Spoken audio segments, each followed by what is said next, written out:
Oh, Hello and welcome to A Few Die Short in Space. ooh. I'm glad our table made it to space. Yes, I mean, we are inside our little space station here. Oh, okay. The Wise Bear Inn is a magical place. Just don't open the window. Oh, Unless the space bear's in. it's too late. We already let Jack and Nathan out the door, so. Yeah, they're fine. Maybe. Okay, we might not see Maybe. them for a few weeks. That's fine.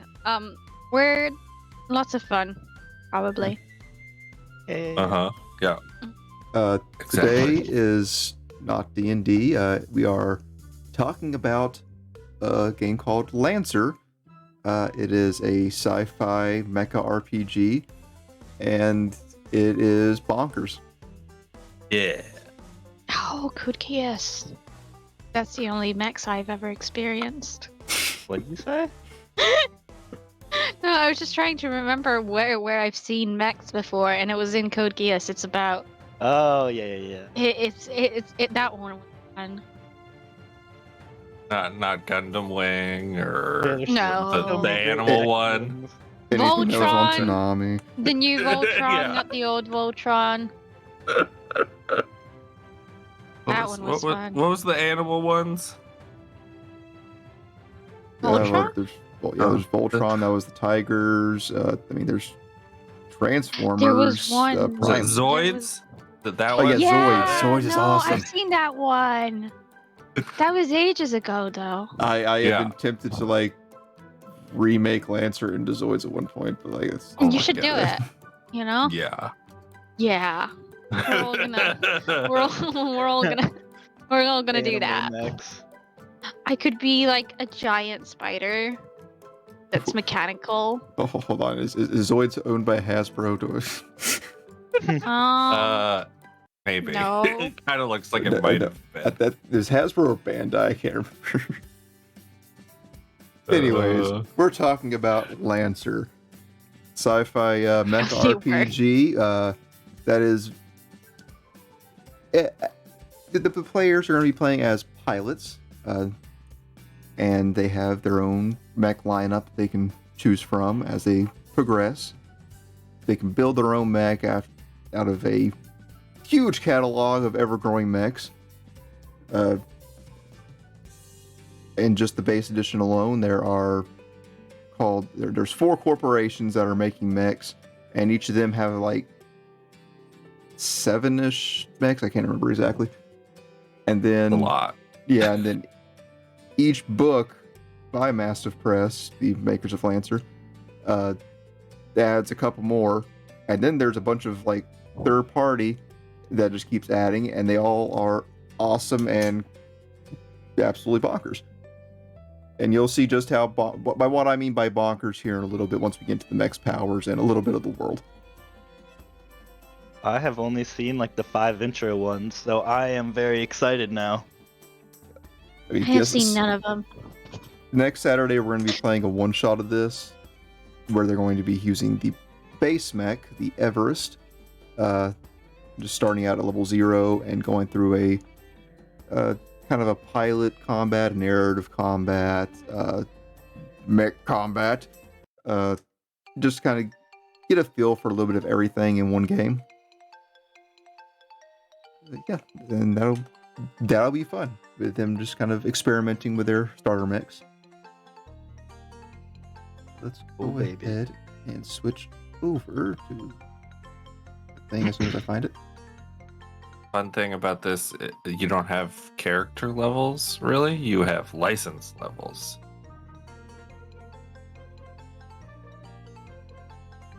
Yeah, you have a license level where you have a pilot level technically, and you have a mech license level. And we'll get a little more into that, but there's each mech has 3 levels that you can get into, and then you can get more mechs, and then you can smush them together and make your own mech. Yeah. Ooh. Frankenmech. Mm-hmm. Yeah. There's a if you go to Mastiff Press on itch.io, you can get the free players PDF. That is this here. Being the GM, though, I sprung for the full-on edition, but right here, this is the player's handbook, which the first section is the same. But again, this is by Mastiff Press, by Miguel Lopez and Tom Parkinson Morgan. And there, right here, massive. I don't know why I keep calling Mastiff. Massive-press.itch.io, and you can find all the Lancer stuff there. Then, of course, I'm getting ahead of myself.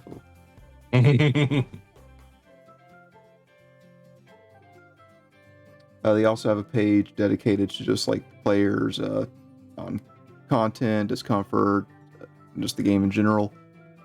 Just about like how to make everyone feel included and not limit characters, because this is a absolutely huge world of worlds where 'Cause it's in anything space. is possible. Especially once we get into the NHPs, which are like Elder being strapped on floppy disk. Oh, to be an elder being on a floppy disk. I don't think you'd ever get used. You know, you'd just get lots of dust on you. Sit on a shelf. Somebody will find in the you and Lancer then try and figure out universe, how to you fit you are in. used. But one thing I like about this book is the art is awesome. I think the head artist was Abaddon. And It's really pretty. Spankov. And you can see here, there is Chris's beloved mech, the Raleigh cowboy robot. That gets a Cowboy 6-shooter. robot. And you can have 4 of them. That's not But you weird. only got 2 That's arms. amazing. That's okay. No, I always the had more Raleigh, arms. the Raleigh has 4 arms. It does? One version of it does, yeah. It must be that kind of brain. There's All two, hands two just to shoot versions. more guns. Ah. You can customize your mechs to a crazy degree. As for the introduction to Lancer, it is 5016U, and the galaxy is home to trillions. At the core of humanity's territory, there is a golden age, but outside of this newly won utopia, revolutionary project continues.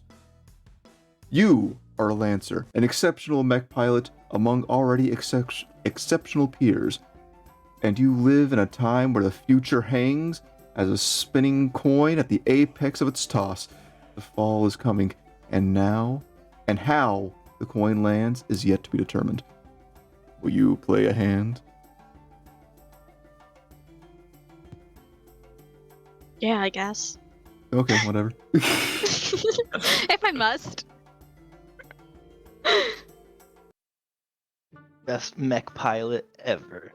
Do we get benefits like, pension? Well, that depends on what kind of story Insurance. you want. Do you want to be part of a military, a corporation, Am I like that's self-employed? dental? I don't know. Something about good dental.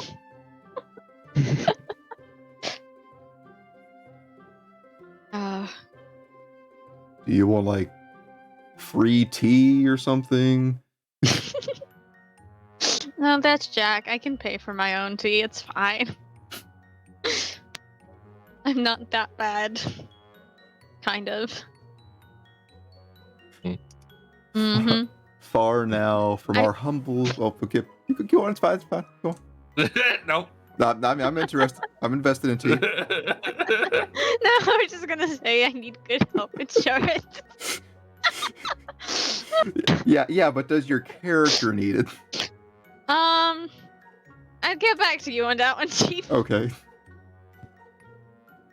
Because once we get to the death section in here, you might realize that you might not need health insurance, and it's great. Far now from our humble beginnings, humanity has spread out among and between the stars for for thousands of years. So this isn't just like galaxy far, far away. This is the galaxy far, far away in the far, far future. Am I right? Mm-hmm. Mm-hmm. Thanks, guys. We have set empty worlds and barren moons, alight with civilization, tamed asteroids and gas giants, even built lives in the hard vacuum of space itself. We have taken root in our arm of the Milky Way. Life, in its infinite diversity, thrives and expands. I'm going to kind of skip over the rest of it, but some of the key points. There is something called blink space that is very key to the inner systems of humanity. There are giant space stations that allow for blink space travel that is faster than light speed. It's almost instantaneous travel from one station to another. So these space stations are very important to the inner workings of humanity's empire. And speaking of empire, there's something called the Union. This is humanity's super utopia empire. Full of things I fully don't understand, but it works. The Union is trying to make utopia for all of humanity eventually, but it is a slow process. The inner worlds of humanity have already fallen under the Union and are living in this utopia. The next little bit ways out is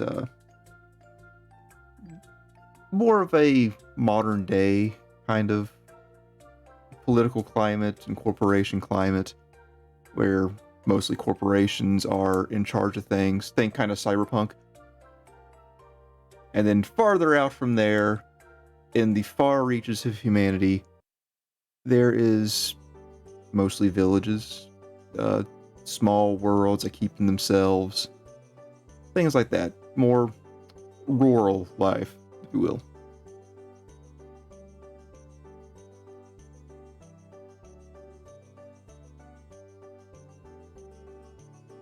The good thing about Lancer is you only need 2 dice. You got a D20 and a D6. That's it.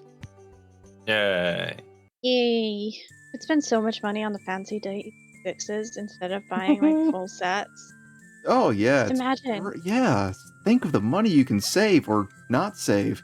I mean, saving money. Kind of.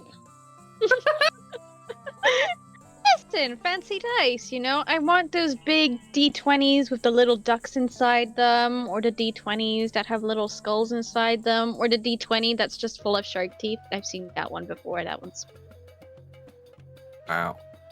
Or ones that just look like caltrops and just great. or the D20 with the D20 inside it. Have you ever seen that one? I guess I have. Roll Yeah. 2 different numbers. I think the bigger D20 counts. And the little would make D20 sense. doesn't count. Unless you're rolling with disadvantage, maybe? In which case, or advantage, in which case, maybe you could use it. Just use the 1 dice. The 1 dice to roll them all. But one thing about the dice here is that there is a call for D3. And you might be asking yourself, what the hell is a D3?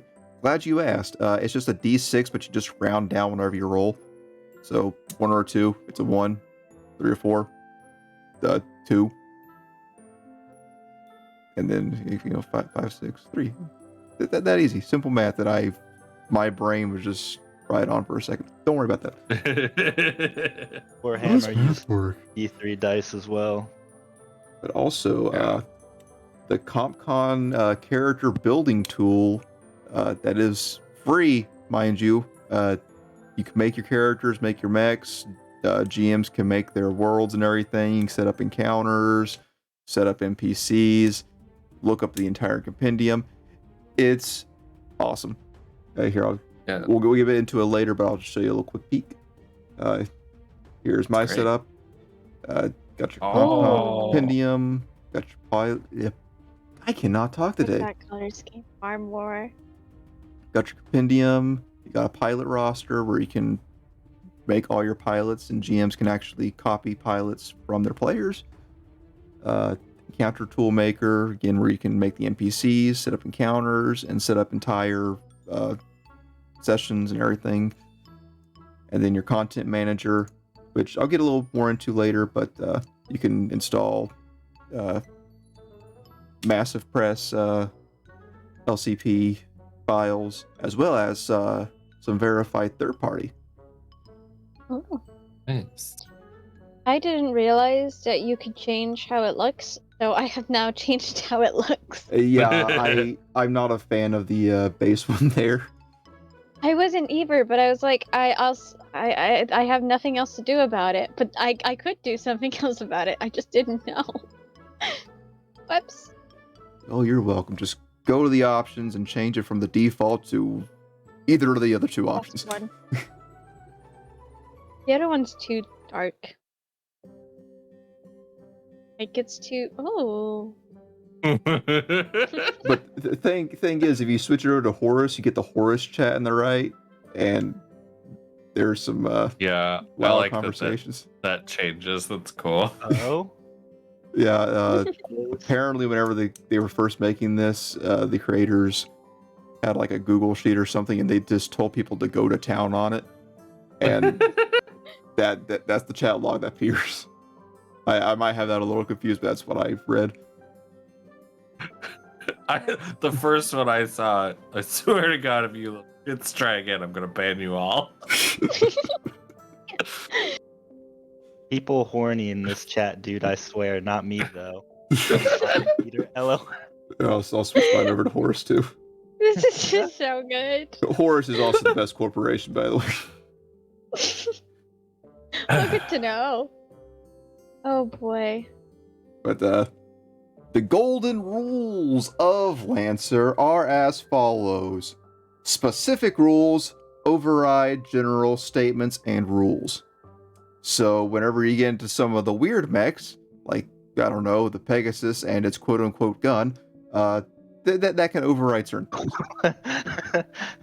So is it a gun? Is it not a gun? It technically exists, but it doesn't really exist. Oh. But it hurts Okay. people, and that's the important part. Yeah. Rule number 2. Always round up to the nearest whole number. And that's it. 2 golden rules.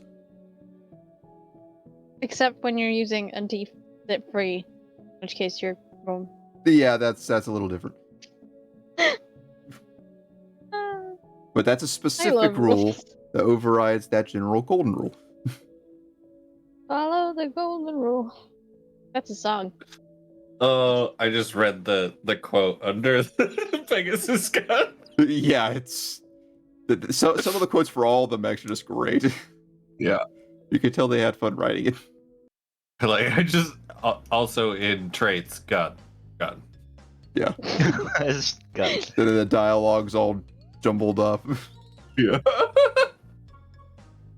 Love Narrative play and mech combat. Lancer makes a distinction between freeform narrative play and mech combat, in which tracking individual turns and actions is important. The narrative play being not so important. During narrative play, players act naturally and spontaneously as needed. So it's kind of like you're just in a town on D&D, and rules are a little more loose. You don't really have skill checks necessarily, but we'll get to that here in a little bit. Time might pass more quickly, scenes might be shorter, and blah blah blah blah blah. You can kind of get an understanding of how that works just playing any other TTRPG, really. But again, this whole PDF has great resources for players and GMs. I just don't want to bore you with all the little things. I want to get to the mix. And of course, Yes. mech combat being actual combat with your turns. You pull out the battle map and the shooting starts. pew pew. There Or are stabbing. There are skill checks, attacks, and saves, like in most other TTRPGs. Your skill checks are, I should probably just read this instead of just trying to think of something off the top of my head. You make skill checks when your character is in a challenging or tense situation that requires effort to overcome. So sometimes, if there's not going to be too much effort, especially for certain individuals, don't even call a skill check. It's fine. They just do it. And the great thing about this game, they focus on failing forward, which will be covered a little in this section. When you want to act in such a situation, state your objective. Okay, you want to break down the door, decrypt the data, sweet talk the guard, so on. Then you roll a d20. Granted, your GM allows it. Don't be that guy who's just like, yeah, I got a nat 20. I seduced the guard. I'm sorry, what? And add any relative bonuses. On a total of 10 plus, you succeed. Oh. So, yeah, you just gotta beat a 10. That's it. As a result of like 9, it's hard. yeah, 9 or less means you failed to accomplish your goal, or you may suffer a consequence but still succeed. Although the GM can't change the target number, there is something wonderful about this game. They very much emphasize their brand of advantage and disadvantage. GMs have access to several tools explained later, such as declaring a skill as challenging or deciding that your actions are difficult or risky, which will reduce your roll. In mech combat, attacks are offensive actions. Of course, I don't think I need to go over attack rolls because it pretty much works the same way. The only difference is crits. Some attacks also can result in critical hits on a roll of 20 plus. That's it. Like your total is 20 plus. It's a critical hit. Ooh. And it doesn't really do anything for a lot of weapons, but for some of them it might be like, hey, you roll an extra d6 or something. It's very dependent on what you're using. And then there is saves. Again, these are mostly related to mech combat here. If a hacker is trying to hack your mech or something, you might need to make a specific kind of save in order to stop the hacking, that sort of thing. Again, you just roll your d20, add any bonuses, and yeah, you have to go against their attack rolls and everything. Then, of course, is contested checks, which is like, I want to arm wrestle you. Okay, both of you roll a d20, and got any skills that apply here, or triggers as they're called here? No? Okay, both straight d20 roll. Whoever wins, wins. Or sometimes it could be more like you're in a mech, and someone is trying to take your mech to the ground. Yeah, you might have some roughhousing going on there. The other thing is, you can choose to fail a save if you wish. If you think it's going to be better for the story, or it might save you, you can choose to fail a save. And then comes the bonuses, as I talked about. There is accuracy, difficulty, and just static bonuses.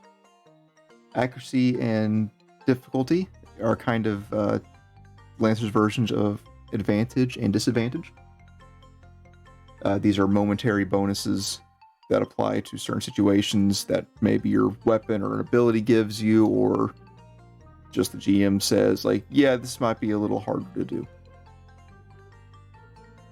And then, of course, you got your static bonuses, which is just like standard modifiers from different sources that are typically permanent.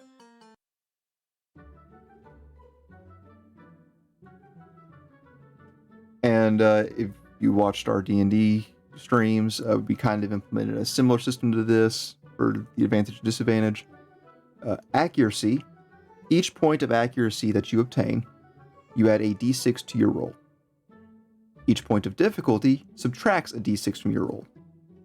And accuracy and difficulty cancel each other out. So if you have an accuracy and the difficulty, you just have a straight roll. But if you have 2 accuracy and 1 difficulty, you still have 1 accuracy.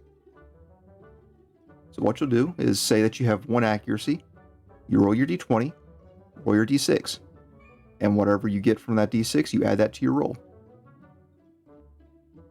But Mr. GM, what happens if you got 2 accuracy? Do you add both the dice together? No, you do not. You take the higher of the d6 rolls. And that's same thing for difficulty. If you're rolling difficulty, you have 2 difficulty dice or something, you roll your d6. Nope, you got a 6. That means you reduce your roll by a 6. You don't combine the rolls or anything. There's something called grit. This is for pilots. The higher level you become, the more grit that you get. And this is, in a comparison to D&D, this is kind of your proficiency modifier in a way. It applies to certain situations. And Lancer is more of a, since it's more focused on the mech combats in some cases, you can go for a more straightforward approach to things, and also just gives you ideas for narrative play. There are you're typically doing one of 3 things in Lancer. Either running a mission, you're in downtime between missions, and there's also scenes, and that's pretty much it. Scenes kind of encompassing a long-term mission in a way. No, probably better if I just read it. If a character isn't on a mission, you're in downtime. This is the narrative space between missions in which moment-to-moment actions doesn't matter as much. In role-playing matters much more. So this is your time to plan for your next mission, progress with some character development, that sort of thing. And there's some also downtime activities and stuff later on that are mentioned that'll actually assist you in future missions. Both missions and downtime play is divided into scenes. A scene is a period of continuous dialogue, action, that sort of thing.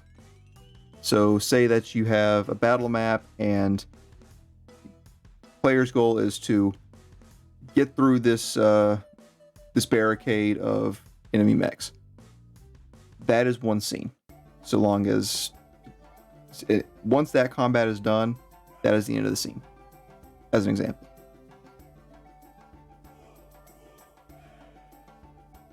Again, the art in this is just... Yeah, I like that one a lot. That was really cool. And now for the best part of the game, building your mech and pilot. Woo! Baby. Okay, so in Lancer, you start at license level 0. That is what the LL on your screen is. New players should really create their pilot level 0, so that way you don't not overwhelmed by everything, and that's what we're going to be doing. This is also where you get your base stats from. So, for a license level 0 character, you're going to be choosing a background, and there's backgrounds in the book that you can choose from, or talk to your GM and make your own. These can provide bonuses to certain skill checks as well, like you're a celebrity. Okay, you might be better at skill checks that involve being charismatic or such. You get 4 plus 2 pilot triggers. These are specialties of your pilot, and we'll get into those here in just a bit. But triggers being like you're really good at blowing stuff up, so you want that trigger. So anytime that the DM's like, okay, you guys are gonna have to blow this up, you're like, oh, hold on there, GM, I got this, and then you get a bonus. You choose 1 plus 2 mech skill, or 2 plus 1 mech skills. So you can kind of play around there a little bit. We'll get into the skills here in a little bit as well. Right now, this is just all that you need for license level 0. You'll also be choosing 3 rank 1 talents. And you will get a license for all General Massive Systems, or GMS, gear and weapons, and 1 mech frame, being the GMS SP1 Everest. And then, of course, leveling up, +2 to an existing trigger, or you can add a new trigger that is a +2. +1 to a mech skill, +1 to a talent rank, or choose a new one. +1 license rank, spend on mech talents or anything, so you can start working on getting new mechs. And then every so often when you level up, you get grit too.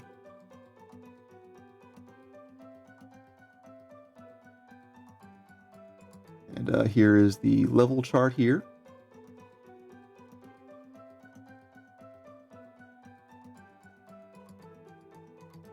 Okay, here's an example of backgrounds. This is very much up to whatever you write for your character's biography and whatever your GM agrees to. But here's a list of 20 example backgrounds that you can use as a base or however. Or if you don't like any of them, hey, talk to your GM, do whatever. Yeah. But again, by the example of your celebrity and you're needing to get into a club for whatever reason, you and your party. Being a celebrity, hey, you get an accuracy because you're just so darn popular. To your skill check to see if you can get in. And here's like just little write-ups about each one and some ideas, example triggers that they might have. They even tell you how to give a Western flavor to your criminal there, Chris. Yep.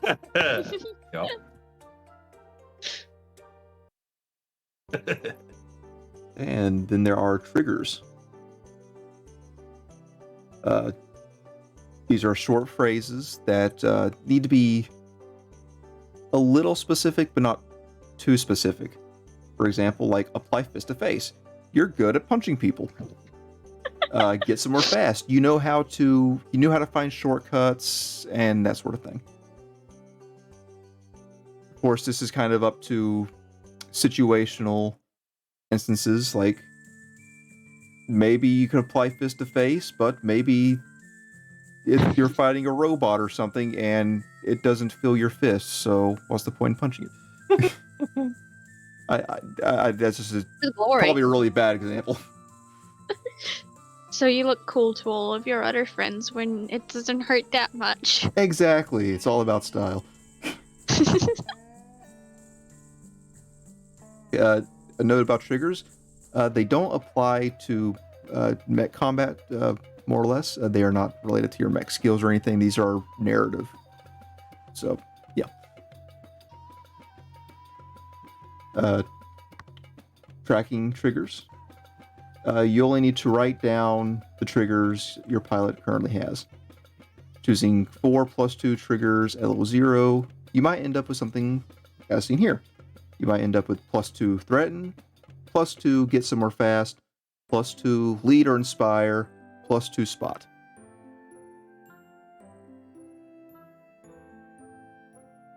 So that's all you need to do to write down your skills. Well, your triggers. Yeah. And you can also talk to your GM about making triggers. Like maybe your character's really good at insulting people. And you want that to be your character's trigger. Like if you get the opportunity to insult someone, bam, you're the person to do it.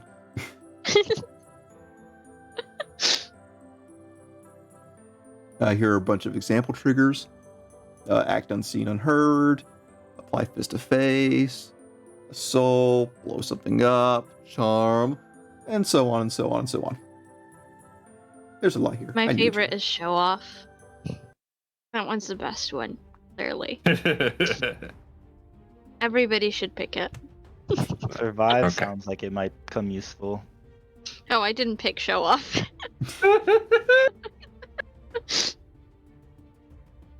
Survive is a good one, but why survive when you can simply show off really? I might die, but I'm gonna look cool doing it. Taking the cyberpunk method. Okay, pilots in combat. You'll mostly be playing as a pilot in narrative play outside of your mech. And whenever you get into mech combat, it is highly advised you stay in your mech. Or if you're not in your mech, you get out of the way. Because you will likely die. My brother found that out during a one-shot the other day. Found out the hard way. Yeah, he's trying to make some sort of like Titanfall build, if anyone's familiar with that, where he can jump out of his mech and he can pretty much be two characters. That did not work out for him. Yeah, he was then shot down by two enemy mechs. It was great. His characters never last long in any game. I wonder why.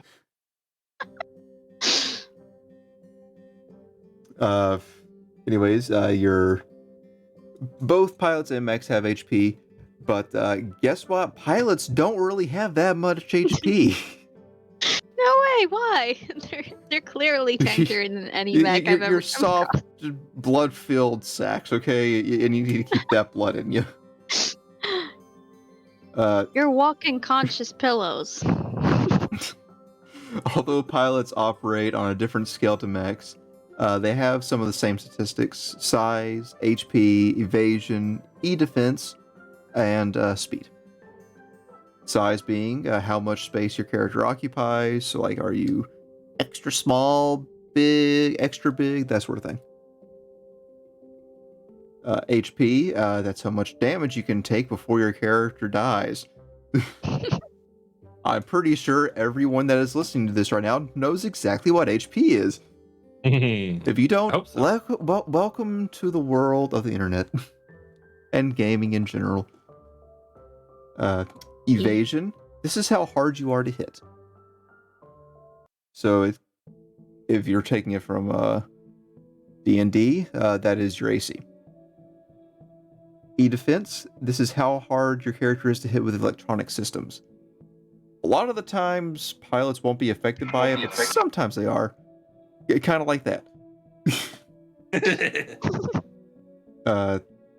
E-defense tends to come more to play into the mechs themselves, but it can also apply to pilots. And then your speed, how far you can move on a map. Pilots at the very beginning have these as their stats. HP, 6 plus your grit. Size, half. Evasion, 10. E-defense, 10. Speed, 4. Your HP and all these stats might change depending on if you are wearing armor and what kind. But who would like to read that there little creating a pilot section? I know I've been talking a lot, and you guys seem lovely.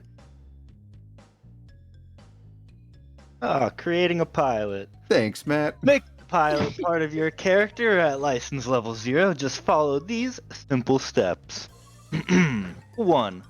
Choose a background. You can create a background yourself, choose from the list of backgrounds, or roll a dice to randomly select one. During narrative play, you can get bonuses by invoking your pilot's background. 2. Choose triggers. Choose 4 plus 2 triggers based on your pilot's background. 3.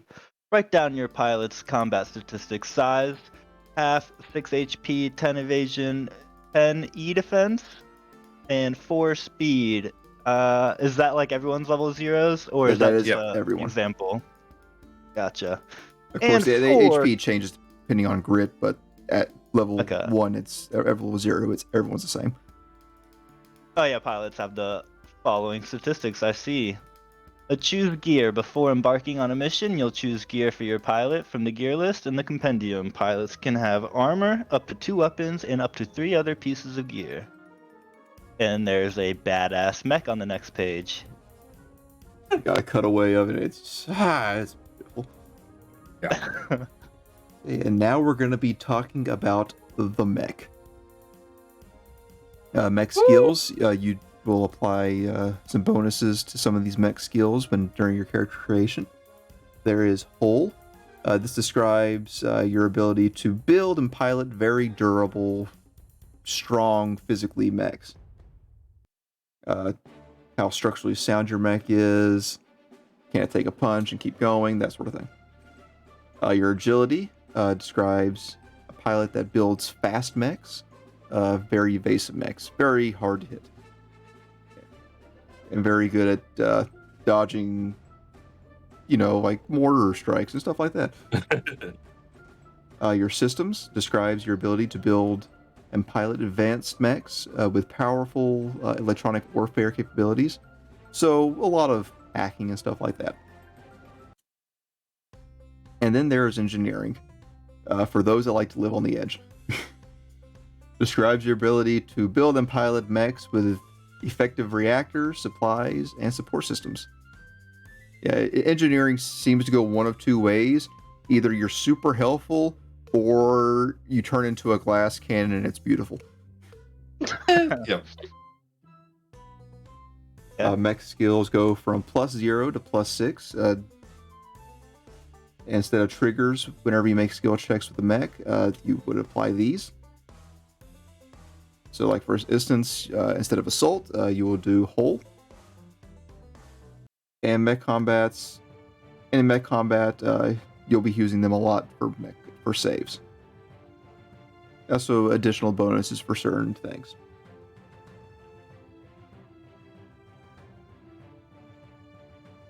Who would like to read this next page, the modular mechs page? Chris, thanks for stepping up. Okay. Modular mechs. Mechs are powerful machines, but what makes them more powerful and your characters more unique than other pilots is your ability to source and combine mech weapons, parts, and gear from many different manufacturers. Mechs in Lancer are modular. Each frame comes with a list of licensed restricted gear that once unlocked can be freely swapped between all of your mechs. Because of this customizability, pilots are as much experts at building their own machines as they are piloting them. Now, I would like to put in a little note here. Does anyone know how mechs are made in Lancer? Magic. Well, I don't Close. They're mommy 3D printed. back and You were close there, Matt. You were very close. yeah. You can go and continue, Chris. Your pilot's access to more and better parts increase with their license level. When your pilot's license level increases up to a maximum of 12, you gain +1 license rank that you can spend on a license from a mech manufacturer. Manufacturers offer a range of different licenses, all of which have 3 tiers: 1, 2, and 3. Wow. So exciting. That can be bought in that order. Every new rank you obtain unlocks various systems, weapons, and even mechs. At rank 2, you get a new mech frame. Rank 3 gives you access to the most advanced components. These weapons and systems are interchangeable, and you can add as many to your mech as its frame can support from any license rank you have unlocked. Example: level 5 license level 5 character. The license is from the Raleigh, and the Metal Mark has access to everything 1 through 3 from Raleigh, and 1 and 2 from Metal Mark. They could take the Raleigh's hand cannon and put it on the Metal Mark frame.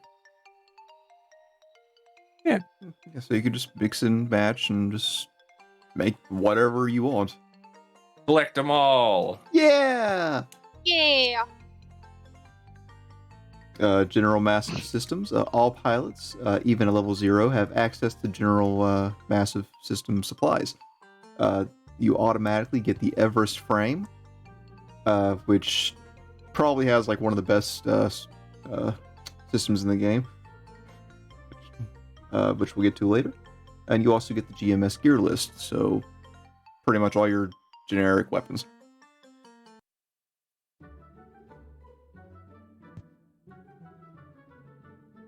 Also, you never lose access to anything unless, for whatever reason, everyone agrees to it in the story. But you keep all your stuff. Everything is on hand. Oh, it got blown up. That's okay. Just 3D print you a new one. You're good. Oh, did your pilot die? That's okay. 3D print a new one. Well, I'm not Plenty of entirely clones. exaggerating. Lost a head? It's fine. Got a backup. There's even a character art for that one.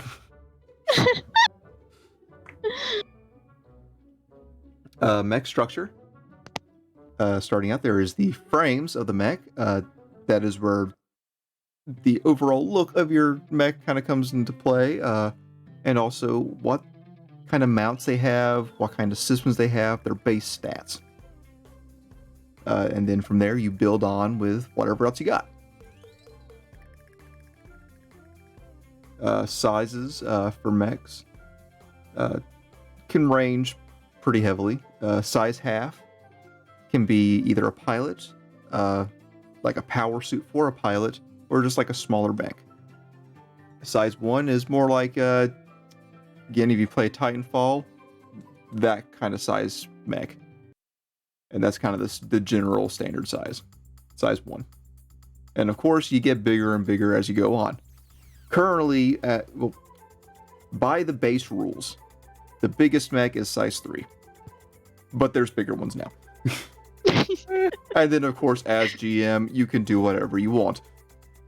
Could I have a giant spider mech that Yes. just shoots rifles? Yes. Not bullets, just rifles. Sure, why rifles. not? The actual 3D gun. print the rifles and shoot the rifles. Yeah. All Yeah. of the legs are actually rifles. You could probably actually flavor one of these to actually do that. Then there is your armor. This reduces all incoming damage by a certain amount, depending on your mech and any sort of systems you might have. Your key thing about armor, it never goes above 4. Okay, there are your different weapon mounts. Who would like to go over the different weapon mounts? Anna, thanks for volunteering. Boy, the weapon mounts. I can't even read. Okay. This is great. Mechs can only carry a limited number of weapons determined by their frame. Each mech frame has a different number and different types of mounts. You need to have an available mount for the right type and size, so you can add smaller weapons to larger mounts, but you won't be able to add larger weapons to smaller mounts. So frames can have the following types of mounts. They can have a main mount, a heavy mount, an aux mount, a main / aux mount, or a flexible mount.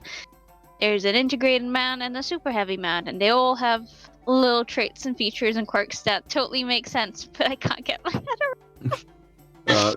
Well, so super heavy is a weapon type that specifically takes over a heavy mount and one other mount that your mech has. Because A they lot big of guns. mounts. But just in summary, main mounts, that's going to be your main weapons, like your soul rifles and stuff like that, or auxiliary weapons, like maybe like little missile pods or something. Heavy weapon mounts, in that you can put a heavy, a main, or an auxiliary weapon. Heavy weapons being like massive LMGs and stuff like that. Aux mounts can take up to 2 auxiliary weapons. Main aux mounts can take 1 main weapon and 1 auxiliary weapon, or 2 auxiliary weapons. So there's a lot of customization involved. And flexible mounts being you can take either 1 main weapon or 2 auxiliary weapons. Integrated mounts, that is designed around a specific frame. They are automatically included on your list of weapons, and they can't be removed or anything like that. That is part of that specific frame. Like the Raleigh has an integrated mount called the Mjolnir. It's a weapon that it always has. Can you tell? Ready and available. Oh, can you tell what's Chris's favorite? Cowboy Mac. Cowboy Mac. With the power of Thor. Yep. With the power of the West within me. Yeehaw. Then, of course, there's the super heavy weapons mount, which Chris described. Just go over that Rootin' part. tootin', Cowboy Mac shootin'. Yeah. Your different types of weapons. There's melee, close quarters combat or CQB, rifles, launchers, cannons, and Nexus. Nexus being probably the most interesting and a little more difficult to use. They are reserves, projectors for swarms of self-propelled armed drones. So do I love it. you feel like fighting without actually fighting, but want a bunch of small robots to do it for you? Get a Nexus weapon. Right, gonna put that down on the list. Yep. Right at the top. Right at the top. I'm Hey, gonna there make are- them all into tiny rats with wings. Oh my tiny, goodness. tiny like rats with wings. Burrow into other mechs. Well, that's an option. Burn them from the inside out. Who needs to hack when you could just eat up all the electronic system? Got rat gun. Something I would like to give a shout out to a YouTuber. I think it was a Dragon Kid 11. Just put in Lancer Trash Talk, and it'll come up with like every single mech that's official, and it just gives you ideas like how it works and everything. And yeah, they're pretty funny videos sometimes. Nice. Most of the time, yeah, they're just funny. They're funny. I love their name. Dragon Kid 11.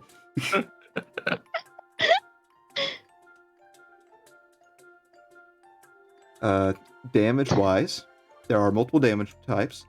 There is kinetic, that's just like your bullets, explosive damage, like your mortars, and then energy weapons, which is like, electricity and stuff like that. And if it doesn't fall into kinetic or explosive, then it's probably energy.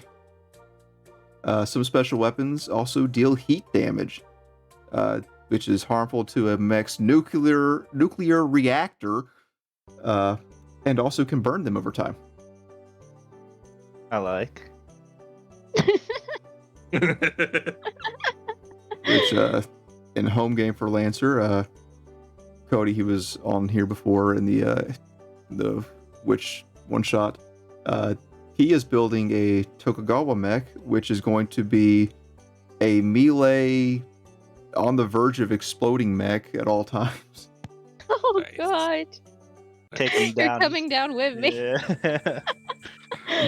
Yeah, it's like either I'm going to kill you or I'm going to die killing you. Either way, I win. System points. Each frame has a set number of system points, which can be applied to getting different sorts of different abilities for your mechs, like maybe the ability to fly or visibility. There's all sorts of different things, or even AI assistance and all that sort of stuff. Your pilot's grit equal to half their license level is added to your total systems points, and you gain additional system points for every 2 points of system. So you have the option just to have an absolutely tricked out mech. Yeah. Yeah. You also have core systems, which every mech comes with its specific core system. These powerful abilities are unique to each frame and cannot be transferred to other mechs. It's kind of like the integrated weapons. What was I? Can be transferred between mechs, and in most cases can only be used once in a mission, and would typically consume your core power. Core power refers to a reserve of high efficiency reactor power, designed to provide some assistance in quick burst, that sort of thing. Different abilities utilize that in different ways.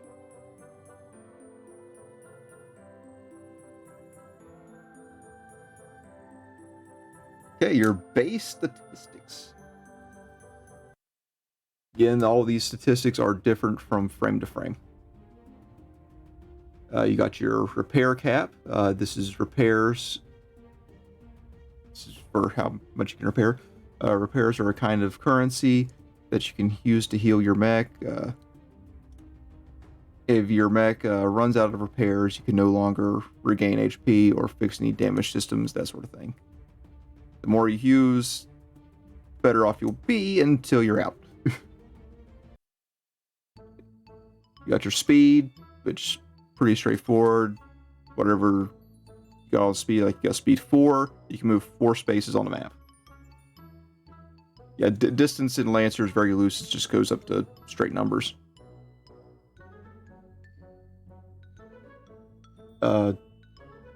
Also, interesting thing we'll get into later, you can do something called a boost, which is kind of like a dash action, but you don't use a full action.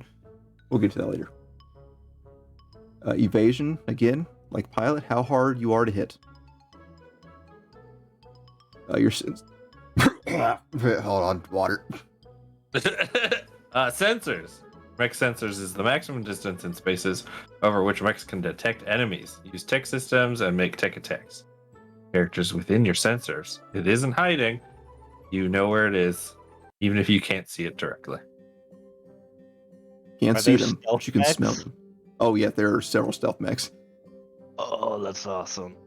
Yeah, so some of their base frame abilities are just whenever they move, they're invisible.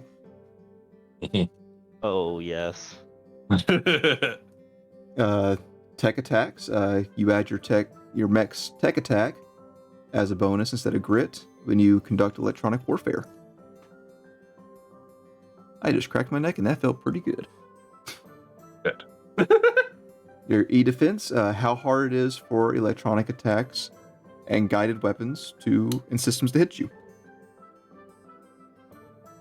And then there is your heat cap and stress, which again with that Takagawa build I was mentioning just a minute ago, really plays into this. Your mech can take heat from tech attacks and some of its own systems. If it takes more heat than its heat cap, it begins to overheat. Mechs also have stress, which is similar to structure, which can exceed heat cap, but when they exceed their heat cap, they take 1 stress damage and they clear all heat. So again, it's like layers of health. You pretty much have 2 health bars. You have your heat health bar and your regular health bar. And each time one goes to 0, or in case of heat, goes to max, you reset. Has it even talked about structure yet? It was the first one. You skipped it. I did. HP. Oh yeah, sorry. Yeah. I'm stupid. I can't read. Here, let's Only read two that. of us. HP and structure. Like your pilot, your mech has HP. Your mech, however, isn't destroyed when it reaches 0 HP. Necessarily. We'll get to that later. They take 1 structure damage, and then their HP resets. So like say you have 20 HP, but you have 4 structure.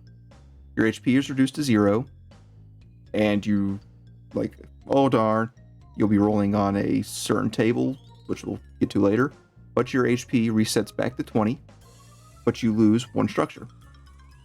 And damage carries over to the next layer. So that's how that works. So you have boss health, you got your layers. Yeah. And once you hit 0 structure, your mech's destroyed.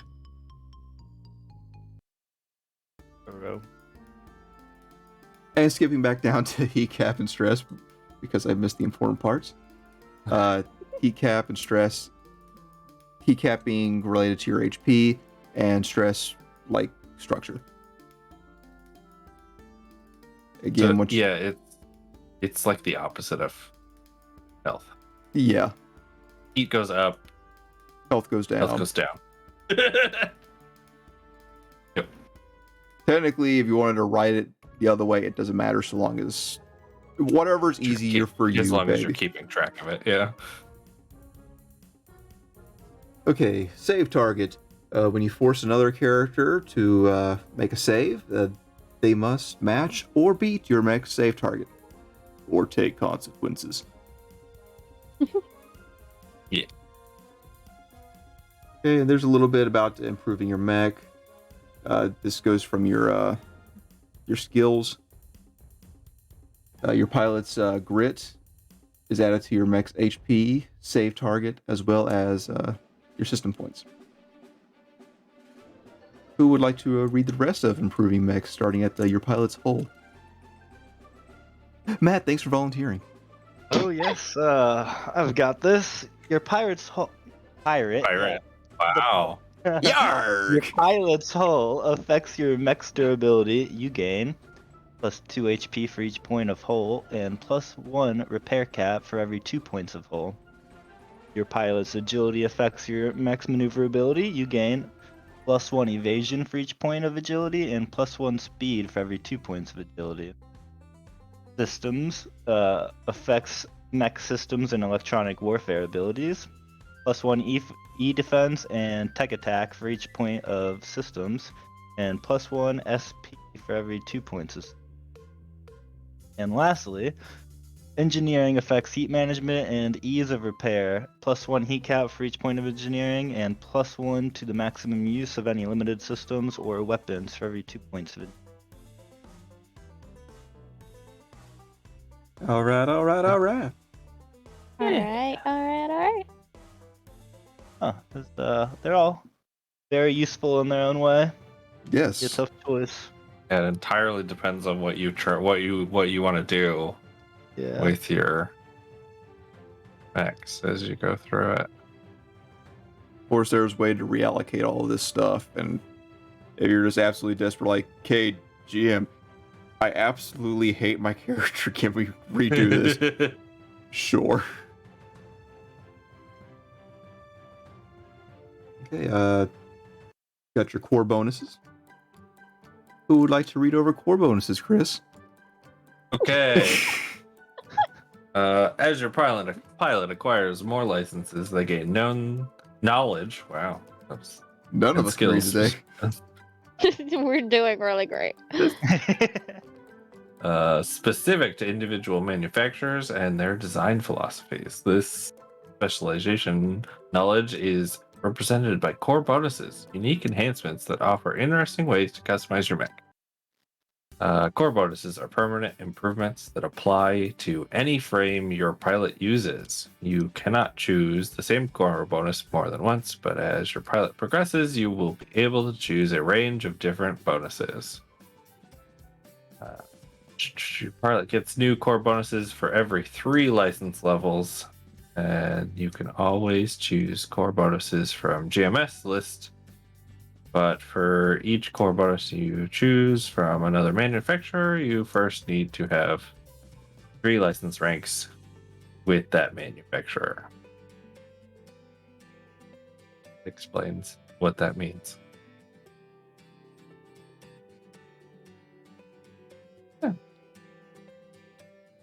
And then for talents, talents are chosen. Some are chosen at character creation. You get more as you level up. They have 3 ranks, just as your mechs and stuff, and they provide all kinds of various bonuses. Like maybe your character's really good at flying. Maybe they really like their AI companion and wanted to pilot a murder robot. Those are fun. Creating a frame, well, creating a mech. Who would like to go over that? Anna? I creating a mech. Right. I am very good at reading. I promise. Page 35. Okay, so to create a mech, you need 7 steps. The first one is you pick out a frame from the licenses available to you. The frame gives you all the stats you need to know, but you only have access to Everest at license level 0. You add bonuses from your mech skills. So at level 0, you get 2 points, and you can add it either to hull, agility, systems, or engineering. And they all give you special things based on how many points you put into them. You can then add grit to your mech's HP. You gain your first point of grit at license level 1, so this doesn't really matter, technically. 4, you pick weapons and allocate them to your frame's available mounts. Unless they have a unique tag, you can only choose from the GMS weapon list at level license 0. 5. Yes, that's a number. Good job. Thanks. You choose systems up to your SP. Unless they have the unique tag, you can take systems more than once. At level license 0, you can only choose from the GMS systems list. I think you might sense a pattern for level license 0. 6, you write down your core bonuses, if any. You won't get those until level 3, so you can skip that step for now. And at level 7, you write down your relevant talents, and at level 0, you get free rank 1 talents, and they're all very fun. And then you have a mech. Then you have a mech. Yeah. Yay! We won't go into the creation example because we'll be doing that later. Yeah.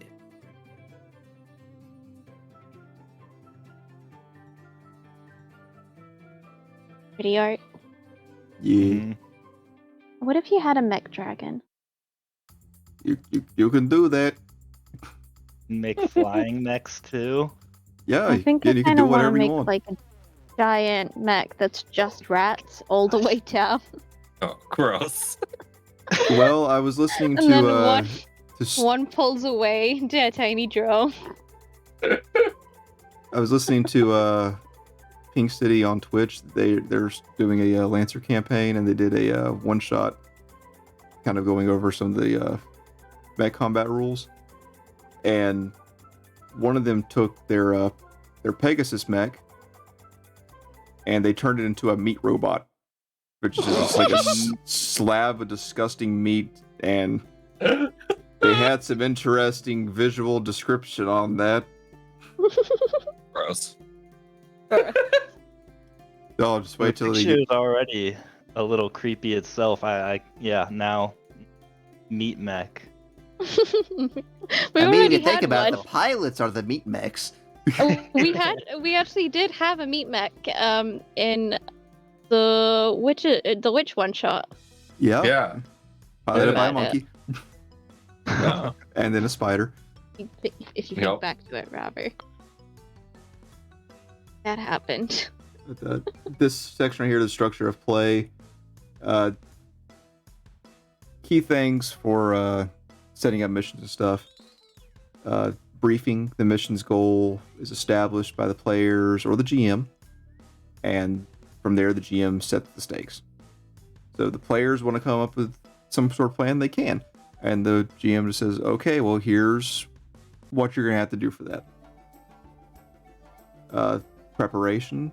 Players build their mechs, pick pilot gear, and make any other preparations they need. Like maybe going out, talking to contacts, all that stuff. And that's also where reserves come in. Players establish their reserves they are bringing on the mission. Like maybe a couple sessions back, you got in good with some like Street Gang or something. They offered you like a super deluxe Magnum revolver for your Raleigh, and you're like, yeah, but you can only use it this one time. We'll let you use it. Like you're cashing that ship. You're taking that gun out for a spin. And then finally, boots on the ground whenever you're actually going through with your mission. And that is like the general structure of play. And then there's a lot of like helpful tables on building your players groups and everything. Like here, think- like who are they? I I find the identity one so funny. Yeah, there's some weird Specifically ones. number 13. Because, no, pirates are great people. I don't know what you're joking about. Like, where did we ever see any bad pirates, you know? They're all great people. Or number 20, the only ones who can stop what's coming. And it's all just a pile of teenagers who didn't know any better. And then there's the patron. That's whoever's giving you orders, who's paying for everything, that sort of stuff. I like number 1. Because in Lancer, Yeah. there's not money exactly. It's just, I like 15 and 16. yeah. Yeah. That one's really good, One yeah. after that. Oh, That I is just where like- our home game is I just going. like getting stuff. the list brings up. Oh, very nice. The floppy disk speaks to you. Find the PC that she still has. Place Yeah. to put in a floppy disk. And there's your personal history amongst the party. Just build some relationships, yada yada yada. And here goes into talking about mission structure more in depth. The briefing, go over a situation, the goal, some ideas for goals, the stakes. How high are the stakes? Are they Snoop Dogg high, or are they like, well, how high are these stakes? Martha Stage Stewart 2, high. course preparation. A lot of this we've already went over. Yada yada yada. Blah blah blah. And of course they added on here ending of the mission and the debrief. By the end of the mission, by Lancer rules, you level up once you finish a mission. Missions, of course, though, can go on for a little while depending on what you're doing.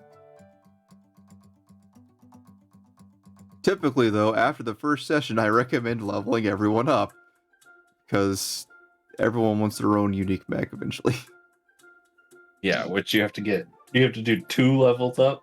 Yeah, get a you have new to mech? get to at least level 3 to get your first frame. And that's if you're wanting to get a frame. Like, you can still stick with the Yeah. Everest and just keep improving it or however you want to. Yeah. Just take a little something from Loyal every to the mech. baby. Okay, here's just more on missions, narrative play, that sort of thing. You can help people. Try again, consequences. They also point out, like, if you're wanting to try something again, then there's probably going to be some issues if you do succeed.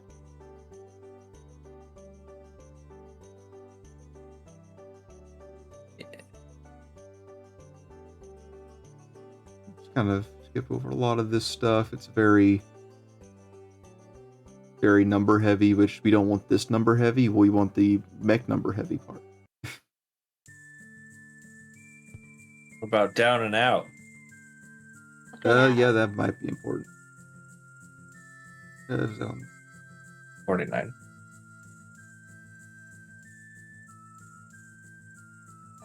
So we'll go over the hit points, damage, and injury. Of course, at license level 0, you start with 6 HP. As you level up, you get grit, and you therefore get more HP. Some armor also gives you more HP, depending on what you're wearing. Now, HP doesn't exactly equate directly to a certain level of injury. It's how far away they are from death. Like, maybe their luck is running out. Like, that bullet was right past their shoulder, so point of HP off. Like, HP is relative.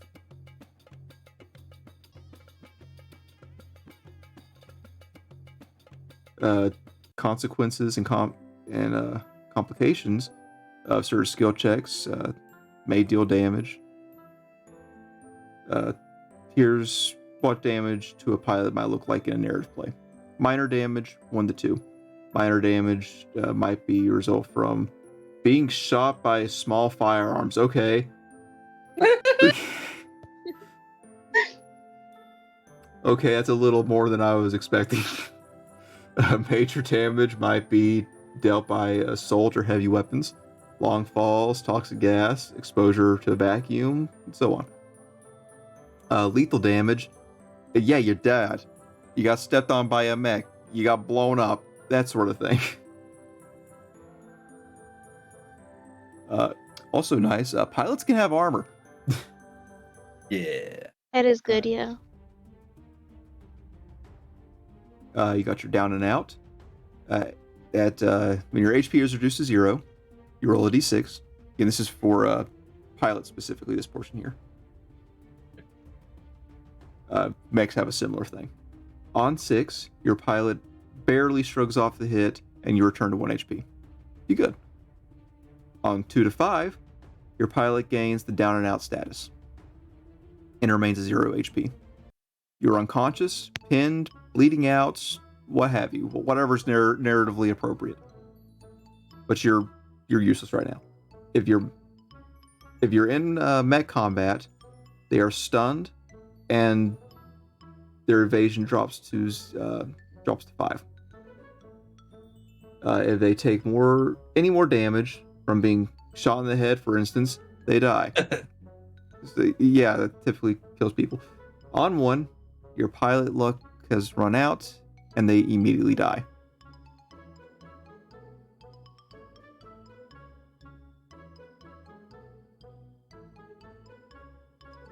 Also, you can recover the rest and everything.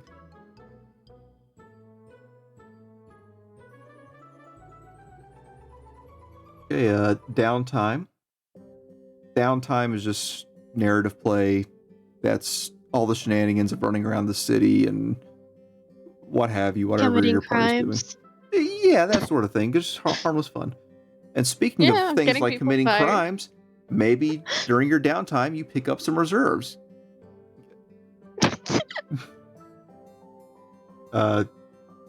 Here's just examples of getting certain things. Like this pilot, during downtime, I have no idea how to pronounce it, Etcher, negotiates with powerful boss of the Red Dog Triad, a local crime syndicate.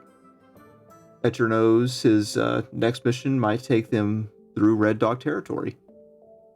He makes some checks and some promises, and gets on the boss's good graces. The GM gives Etcher's player some reserves. They get weaponry. You borrowed a particularly nice sniper rifle. And it's only for this particular job. Afterwards, he's got to return it.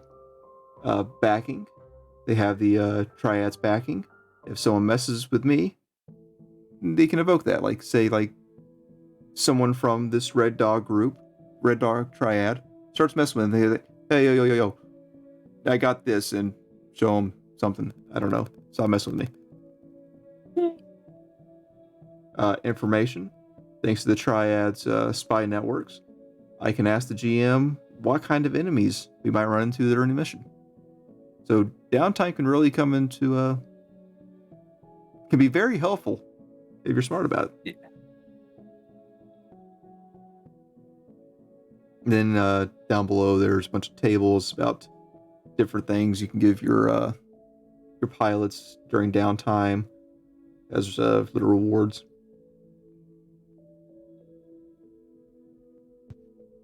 Question. Yes. How sentient can you make your mechs? At the Very. beginning, not so much, but it gets very quick, very fast. Yes. Conversations with your mech. Which talent? I think it's Technophile. where Yeah, you can, Technophile gets you an NHP, which is a non-human person, an advanced AI that can do different things, and then as you level up in I want my mech Technophile, to you get decide stronger. that it wants to take over the world and throw the pilot out. There's also some of the mechs come with NHPs built in. Yeah. Oh my. I think Horus has at least one. Yeah, Horus is the weird best faction. How weird should we make this mech? Okay, we'll do that. I guess we know what faction we should go down. Well, it's whatever. Like, if you want a invisible spider sniper mech, yeah, you can get that from like I think it's SSC.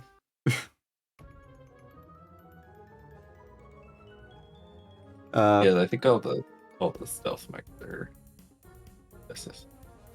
Yeah, all the ones named after butterflies and moss. Yeah, that's the ones that are usually stealthy. Downtime actions. Some examples of downtime actions that might lead to getting reserves and such. Power at a cost. You name what you want, you can get it, but there's usually some sort of cost. And these are all just ideas mainly for both the player and the GM to figure out what you want to do. And it gives you examples about like what kind of rolls to make, give you roll a certain amount, what you get, what you lose, all that good stuff. There's even get a damn drink. But you can lose your dignity. Oh no. What's dignity for a couple of...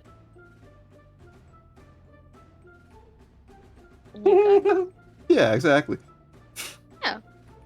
Sacrifice your dignity.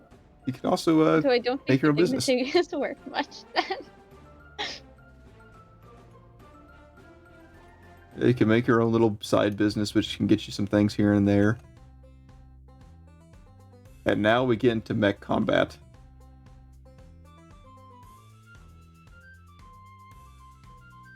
Yeah. Space size and measurement. Again, after we already kind of talked about this, but here are the mech sizes. And a representation of what that means. Yes, on a hex grid, which I highly recommend either no grid or hex grid. I don't recommend squares. They don't work as well. Because the mech combat's very tactical in this game. But fun tactical. Funtical, if you will. Again, going over the typical sizes. Half sizes are typically humans, some smaller mechs, smaller vehicles, and EV suits. Number one, size 1 is your kind of standard mechs, like the Raleigh. 2 are larger vehicles, heavier mechs, tanks, APCs, heavy mechs. Size 3, your siege mechs and super large heavy vehicles and such. 4+ are Titanic mechs and typically flying vehicles, like space stations, frigates, that sort of thing. Yeah. Speaking of which, there's another thing for Lancer called Lancer Battle Groups, and it uses most of the same rules, and technically you could kind of work them in, but might be a little difficult here and there. But you have a fleet of battleships, and you're doing space combat, and it looks really cool. I haven't got it yet, but it looks awesome. Nice. That sounds cool. Like your team gets to choose like between frigates and gunships and all that stuff, and you're going out and you're doing it. Okay, starting combat. Initiative is a little more loose in this game. To begin combat, the GM just says, yeah, combat. Hostile moves like firing at enemies, grappling, and charging are usually enough to incite combat. Okay, when the GM declares that combat is about to start, you're going to get the map, and GMs typically can go over like the layout of the land as you can see it, as you know, all that good stuff. Any sorts of points that might be advantageous or disadvantageous, and so on. And then ending combat, again, whatever the goal was, so long as that's completed, or if everyone's dead, then combat's over. Okay, turns and rounds. Mech combat is separated into turns and rounds. Each character takes 1 turn per round, unless otherwise stated. Like a lot of NPCs can do whatever they want. A round ends once every character capable of taking a turn has taken a turn. Turn represents your activity. It turns around just like D&D in that sense. I think the only thing that's different about this is that your turn doesn't take time, technically. Yeah, technically everything is happening at the same time. Yeah. In theory, how D&D combat is. However, this is a little more specific, where effects will take effect typically at the beginning or end of a round, instead of on your turn, because your turn is chosen by you. Most of the time, unless in specific situations, the players will always get to act first. One of them volunteers to go, they choose one person to go first, and then it's an enemy, and it just keeps bouncing back and forth until all the characters are done. And given how there's going to be more NPCs typically, once the last player goes, the rest of the NPCs go. So it's just a bounce back and kind of free-form initiative. There's also another initiative system, which kind of goes into, if you're here for our Shadow of the Demon Lord, it kind of goes in that fast turn, full turn kind of thing. Yeah. Which I do kind of like that. But for our one shot, we're going to stick to the as rules written. You got different kinds of actions. So you get one move, and you get to pick one of these, either a full action or 2 quick actions. And once per turn, you can choose to overcharge to get a quick action, but you also get heat. So if you really need to do something and you don't mind overheating your mech a little bit, do that. Your standard move, this is your character's maximum movement speed, so like 4 squares or hexes, whatever. Quick action, actions that take just a moment to use, such as firing a weapon, activating a system, or moving further. Most systems and such will tell you what they qualify as. Full action, actions that require full attention, aka firing a barrage, performing field repairs on a mech, that sort of thing. And then there are free actions. Free actions are special actions granted by character traits, such as mech systems and talents. Characters can take free actions at any point during their turn, and they don't count towards any other full or quick actions or anything like that.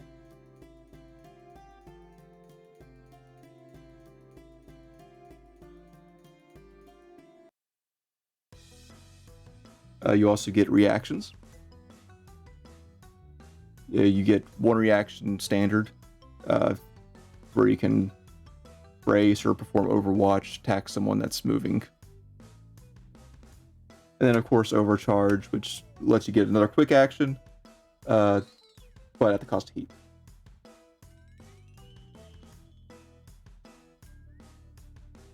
And again, you can, like most TTRPGs, if you're moving, you can break up your movement and everything and perform different actions.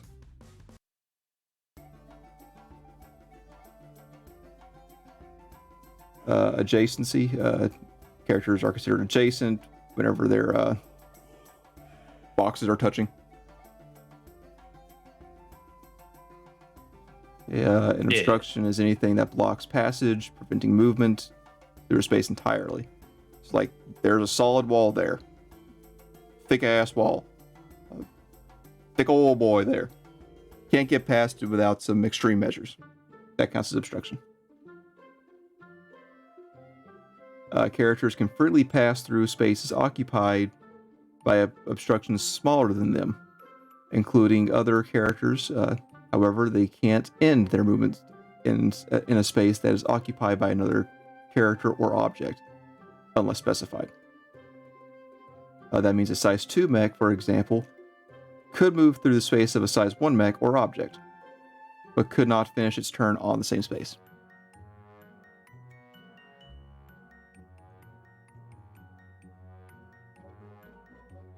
Allied characters never cause obstruction, so you can pass through no problem. Because you're on a team, and why would you want to cause problems for your team, right? That felt pointed.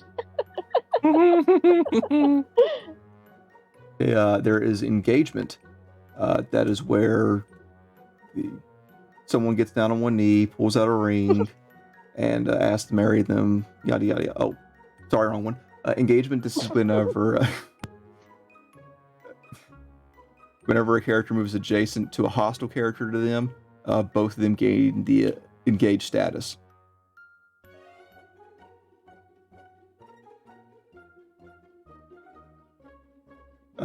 Ranged attacks made by an engaged character receive +1 difficulty. A little harder to shoot whenever someone's in your face. Additionally, characters that become engaged by targets of equal or greater size during the course of a movement stop moving immediately. So, meaning like if you have a Chris, you're in your Raleigh, and a standard one size NPC mech comes charging towards you. As soon as it's engaged with you, it has to stop moving. It'll also lose any additional movement. After you become engaged with a character, you may take further actions as normal, and moving into other adjacent spaces does not stop your movement. Though beginning a move, then the character's threat may provoke reactions such as Overwatch, being able to be stabbed by them or shot by someone else. Movement and reactions. Starting movement within threat of another character, typically 1 to 3. This is shown on your weapons and such. Can trigger reactions such as Overwatch. Characters that want to move cautiously can disengage as a full action, allowing them to ignore reactions and engagement when moving. Involuntary movement does not provoke engaged, so you're good. So that means no Overwatch by that means. Difficult, dangerous terrain. Sometimes it'll cause you to half your movement speed depending on where you are, and some things may cause damage if you fail safe. Lifting, dragging, jumping, climbing. I'm not going to get too into that there. Falling hurt. Gravity. Mechs operating underwater in 0G or in space are slowed, unless they have propulsion or flight systems. It's just special systems and gear to get around without being slowed down. However, they can't fall and can fly when moving, regardless of whether or not they have flight system, because it's 0G and stuff. Like, yeah. Here's the flying rules. Don't want to get too deep into that. It's not as important right now. Also teleportation, attacks. Yeah, there's some mechs that just straight up teleport as part of their frame. Your different kinds of attacks. Matt, you want to talk about this, right? Different types of attacks. Yes, I do. How'd you know? Hey, yeah, it's just a guess. Using the skirmish, barrage, quick tech, full tech, and improvised attack actions. Characters on foot attack using the fight action. Whichever action is taken, the details of attacks are determined by the weapon systems that are used. There are 3 types of attack in mech combat: melee, ranged, and tech. Melee attack, the attacker chooses a target within weapon threat and line of sight that then makes a melee attack roll. Rolling 1d20 plus grit in any accuracy or difficulty. To hit, they must match or beat the target's evasion. Melee attacks ignore cover. Ranged attack, the attacker chooses a target within weapon range and line of sight, then makes a ranged attack roll, rolling d20 plus grit and any accuracy or difficulty. Must be the target's evasion. Characters that are adjacent to hostile targets take +1 difficulty on all ranged attacks. When firing at targets in soft cover, characters take +1 difficulty on ranged attacks. Hard cover imposes +2. Okay. And then the tech attack, the attacker chooses the target within their sensors in line of sight, then makes a tech attack roll. Tech attacks in any accuracy, rolling a d20 plus tech attack in any accuracy or difficulty, so similar to melee in range. Must beat the target's E defense. Tech attacks ignore cover. That is nice. I'll do Go ahead. critical hits as well. On a 20 plus on a melee or ranged attack, causes a critical hit. On a critical hit, all damage dice are rolled twice. Nice. And the highest result from each source of damage is used. For example, if a player got a critical hit on an attack that would normally deal 2d6, they would instead roll 4d6 and pick the two highest results. Okay, range and patterns. Each weapon and ability has different kinds of ways they attack.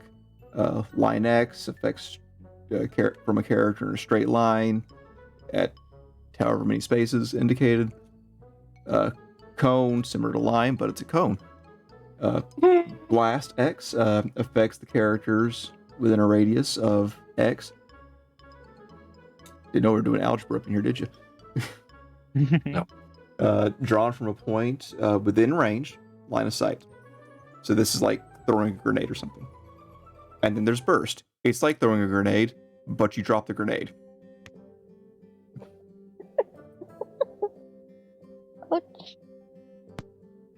Or maybe you decided to take the Manticore mech and just really love exploding. That sounds like fun. Yeah, it's Like a it's could explode. a threat. This is the maximum range which your melee weapon can be used, and at which both melee and ranged weapons can be used for Overwatch. Threat, like range, is measured from the edge of a character. Yeah, you gotta figure that out. Here's some examples of the different kinds of attacks. There's line from good old Raleigh. Here's different variations of cone, blast, and burst.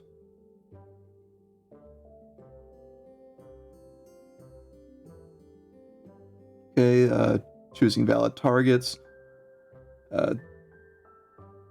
Other characters, objects that aren't being held or worn, part of a mech, spaces in the environment or the ground. Those are valid targets. So most things are valid. Hey. Your line of sight. Draw a straight line from your mech. Between you and your GM, you can figure it out. Interesting though about line of sight, there are arcing weapons. Arcing weapons are designed to lob projectiles over objects and obstacles. They can be used to attack targets without line of sight, although they are still affected by cover. So if there's a roof, then the roof might help.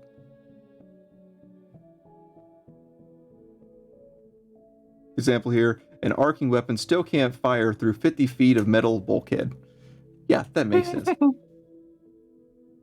Powerful seeking weapons completely ignore cover and line of sight, as long as it's physically possible to actually reach a target. So if they're behind a wall, just shoot and it'll go around the wall. Do you really suck at rolling? Take a seeking weapon. Yep. My brother made the mistake of using a shotgun for his first mech, and he's already incredibly unlucky. And shotguns have, inaccurate? So you automatically get a reduction, but they're super strong. Yeah, so he never hit with that weapon at all. Oh, no. Yeah, then there's invisibility. Some characters are able to turn invisible. Invisible characters can still be seen or detected by heat patterns and some visual artifacts, but they are extremely hard to hit.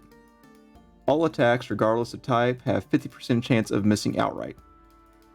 Roll a die, flip a coin, whatever, and that'll decide if it actually even has a chance to hit. And then if it does hit, then you roll to actually see if the attack actually lands. If that makes sense. Oh, additionally, invisible characters can always take the hide action without any cover. Because they're invisible. Yay! Oh, neat. There are two types of cover, hard cover and soft cover. The Raleigh here is going to take one difficulty. We're shooting, this Minotaur down here in the soft cover, which could be like fog or some thick brush or something where you can see him, but it's just going to be a little difficult to pinpoint his exact center of mass and all that stuff. Hard cover, like actual defensive structures, like big ass rocks, walls, that sort of thing. And hardcover, that reduces your attack by 2 difficulty.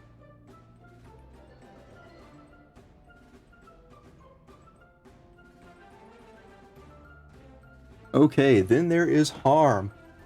Chris, you said you want to talk about this, right? Oh yeah. Oh, yeah. Let's see. Everybody wants to avoid being damaged by enemy fire. Maybe. But you're gonna get hit sooner or later. There are 4 types of damage: explosive, energy, kinetic, and burn, which represent a different sort of weapon or projectile.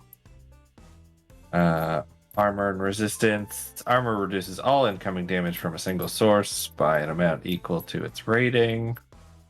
However, armor, AP weapons, and burn damage ignore armor altogether.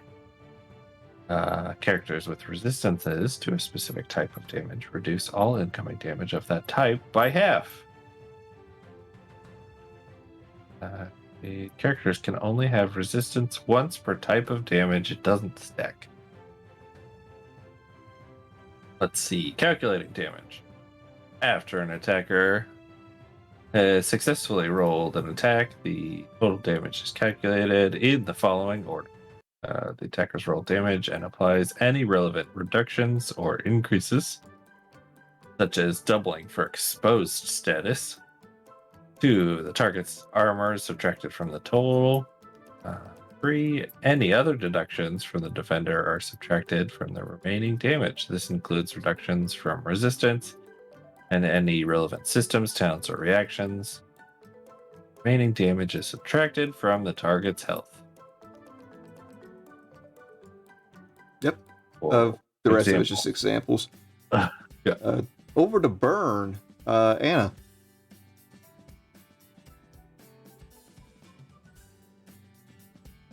You alive? No. You did. RIP.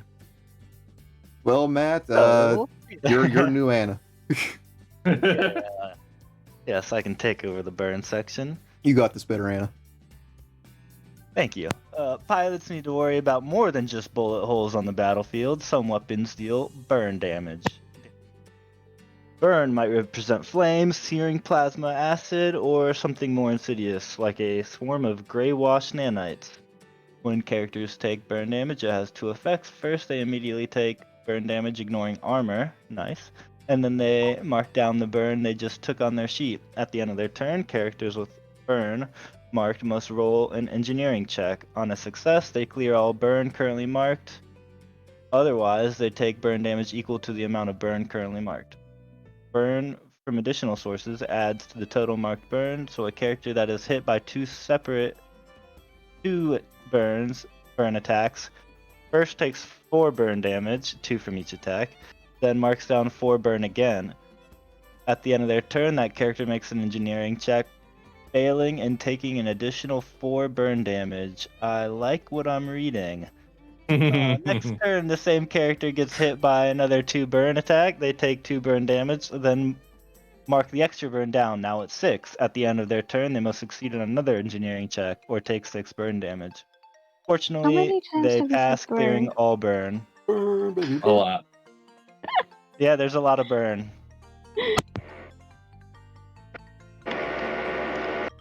Just pure burn. I like the burn though.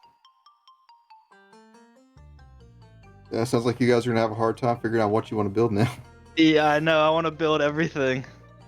And a flying invisible burn, a human bot thing with drones. I'm gonna make a rat king. Yeah. Just mech rats. All the way down. Giant crab bot. Giant spider bot. With rifles for legs. There is heat. Heat is a special type of harm that doesn't count as damage and ignores armor, although it can be affected by resistance. It represents damage to the mech's internal systems and reactor. It's most often inflicted by electronic warfare, but is often generated by a mech's own systems. A mech that takes heat, marks it on their sheet, and whenever it reaches heat cap, any additional heat converts over to the next layer. Overheating is discussed a little later. If a character without a heat cap, such as biological or drones, would take heat, they instead take an equivalent amount of energy damage.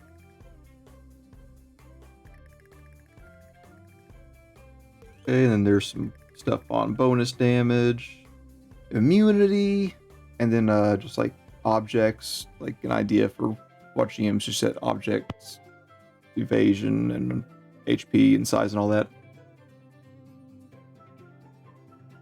Yeah, goes over actions a little bit. And then here's some quick actions. You got your boost that lets you travel up your movement speed one more time as a quick action. You can grapple. It goes through the grappling stats, how to start grappling and all that. Hide. And quick tech. Here are the quick tech options. Bolster, scan, lock on, invade. Or you can, for invade, you can target an enemy mech's system and hack their Facebook account or something. Yeah. Release all of those private photos of the party that they've had without everybody else. Destroy all Oh. friendships they've ever had. Other quick actions include ram, where you just take your mech and you run it really hard into another mech. Search, that's typically for locating invisible things or hiding things. And skirmish. Skirmish is not the most straightforward, at least by name. You attack with a single weapon. To skirmish, choose a weapon and a valid target within range or threat, then make the attack. In addition to your primary attack, you also may attack with a different auxiliary weapon on the same mount. That weapon doesn't deal bonus damage though. Super heavy weapons cannot be used to skirmish. They are used as part of the barrage full action, which we'll get into in a minute. Speaking of which, full actions. Barrage. When you barrage, you attack with 2 weapons or 1 super weapon. To barrage, blah blah blah. Choose your weapons to either one target or different targets within range. Then make an attack with each weapon. That is 2 separate weapons. If you have weapons on the same mount, you can attack with those as well. Like with the skirmish, but barrage being all attack. That's it. Disengage. Don't get hit and don't be obstructed by engagement. Full tech. When you take a full tech, when whenever you use a full tech action, you prefer multiple tech actions or a single more complex action. For instance, two quick tech options or a single system or a tech option that requires a full tech to activate. Again, all this is explained in whatever items or systems that you get. Improvised attack. Maybe for whatever reason you feel like attacking with the rifle butt, a fist, or whatever. An improvised attack. Make a melee attack against the target. On a success, 1d6 damage, connect damage. Of course, it could change depending on whatever you're using. Stabilize. Stabilize, enact emergency protocols to purge your mech system of excess heat, repair your chassis where you can, or eliminate hostile code. To stabilize, choose one of the following. Either cool your mech, clearing all heat and exposed status. Mark 1 repair to restore all HP. So you get one of those two options. Additionally, choose one of these. Reload all loading weapons. Clear any burn currently affecting your mech. Clear any condition that wasn't caused by one of its own systems, talents, etc. Clear an adjacent allied character's condition that wasn't caused by their own system or talent, etc.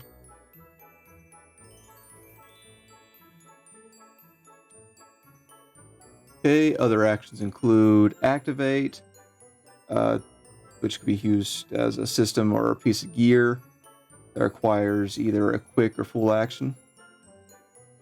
Boot up to actually turn on your mech, because sometimes your mech gets shut down and you gotta start it back up, and that takes a full action because it takes a little bit to boot up these babies. Mount, dismount, eject. When you mount or dismount, you climb onto or off a mech. Mounting and dismounting are the preferred terms among most pilots. You don't get in or climb aboard your mount. You mount. You're the cavalry, after all. Saddle 'em up. Yeehaw. Time to ride along, little doggies. You can also eject. Ejecting is a quick action. You fly 6 spaces in a direction of your choice. However, this is a single-use system for emergency use only. It leaves your mech impaired, and your mech remains impaired and cannot eject again until you make a full repair. So yeah, don't do it unless you absolutely have to.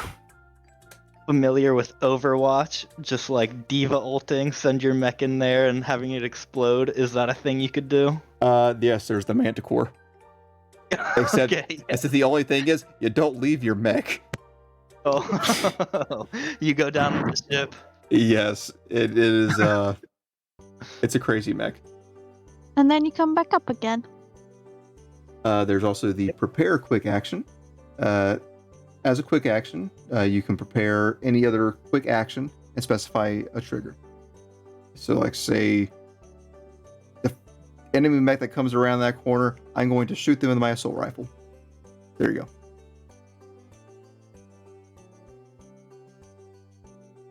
You also have self-destruct, so yeah, you can do it yourself, but the Manticore really specializes in that. Okay, nice. It does a blast to, a burst to radius explosion. Does 4d6 explosive damage. And they have to, and characters caught within have to make agility saves. And even if they pass, they still take half damage.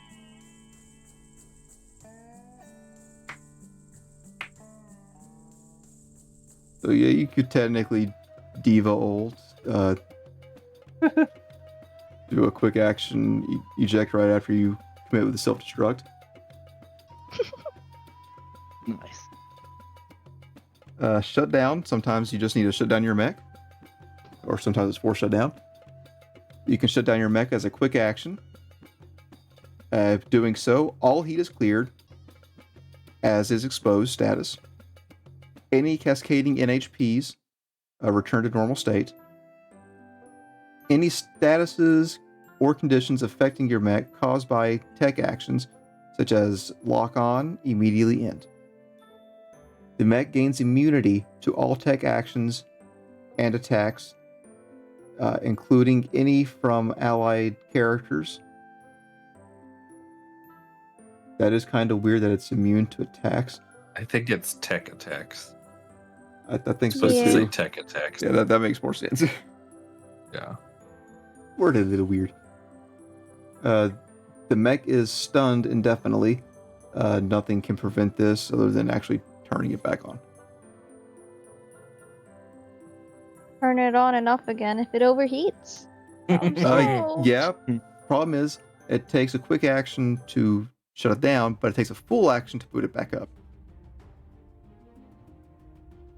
You can also perform skill What? checks for whatever you may need to do. Need to open the door?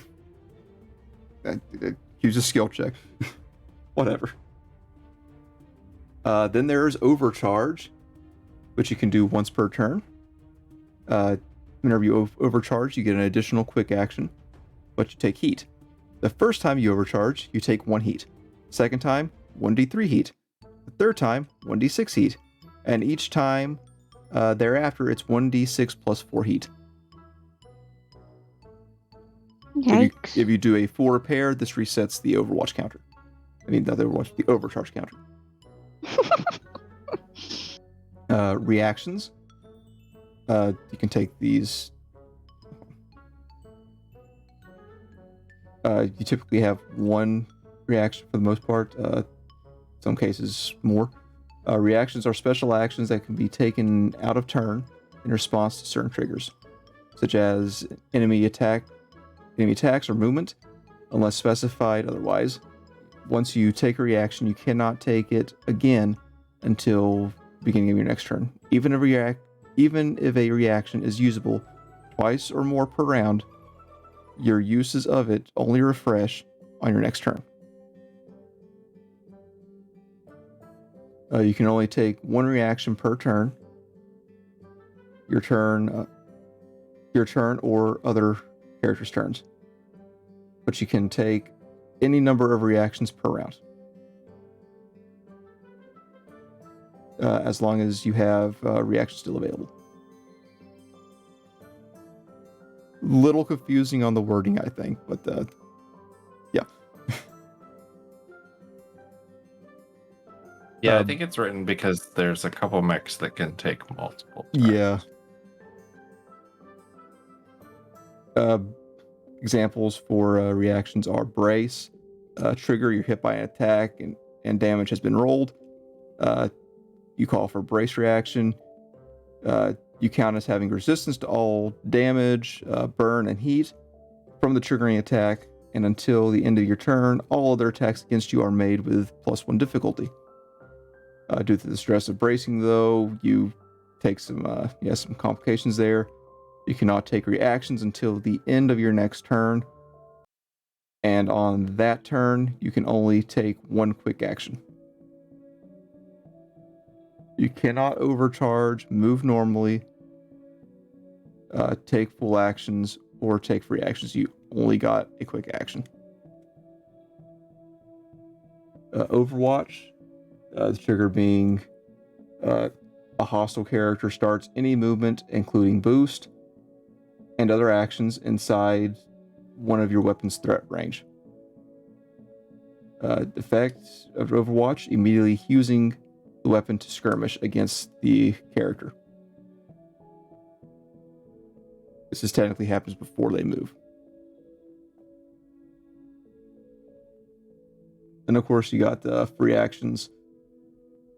Free actions are often granted by systems, talents, gear, or overcharge. Characters may perform any number of free actions on their turn, but only on their turn. Of course, free actions are specific to all those things I just said.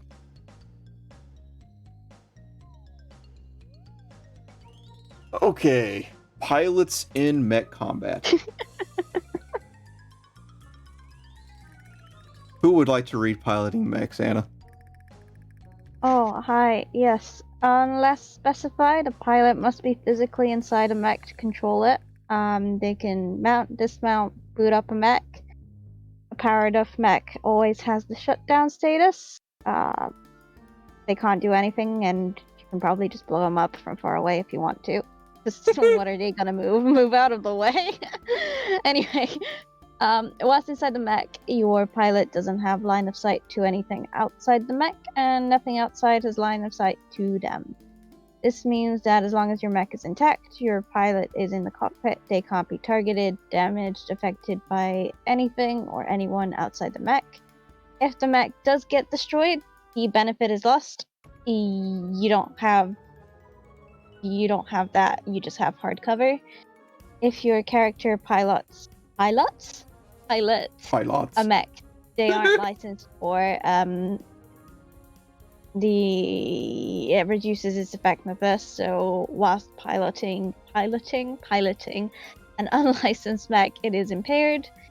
So you get a reduction on your attack saves, attacks get worse at them, and you get slowed, so you're not as fast. Yeah, just don't pilot a mech that you don't have a license for, more or less.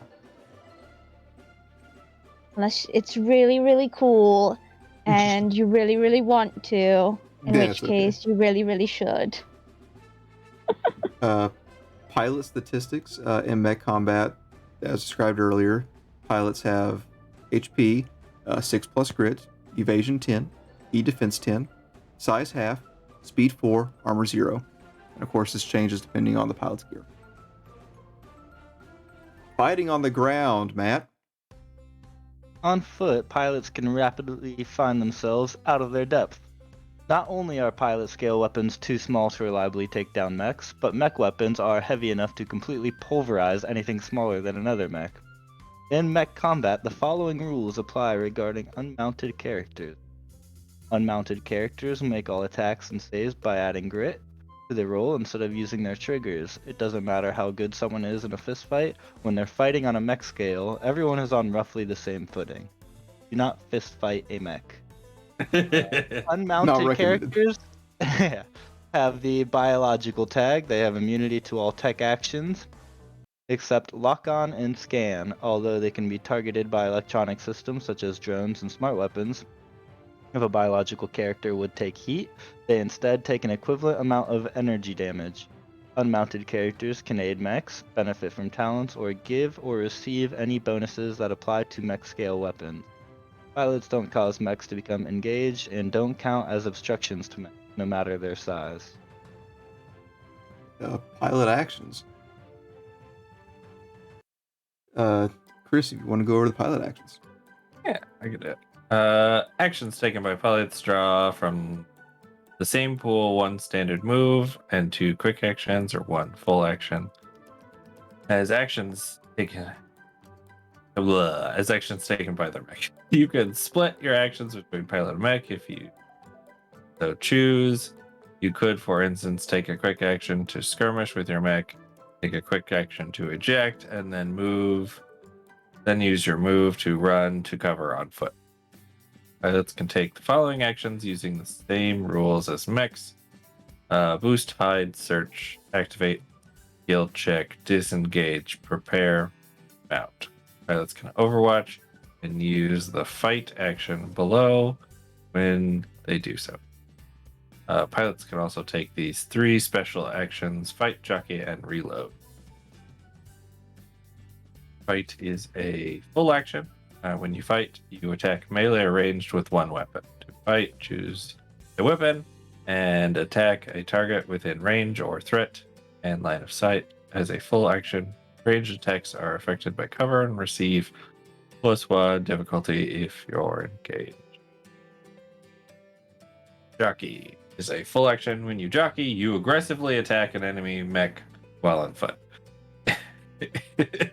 This is It where the cannot fist be fighting the mech emphasized comes in. enough how foolhardy and dangerous this is. The jockey, you must be adjacent to a mech as a full action. Make a contested skill check against the mech using grit or relevant trigger at your discretion. Mech contests with hull. On a success, you manage to climb onto the mech, sharing its space and moving with it. Mech can attempt to shake you off by succeeding on another contested skill check. A full action. Alternatively, you can jump off as part of your movement on your turn. When you successfully jockey, choose one of the following. Distract makes the mech impaired and slowed. Shred deals 2 heat to the mech by ripping it, wiring, and paneling.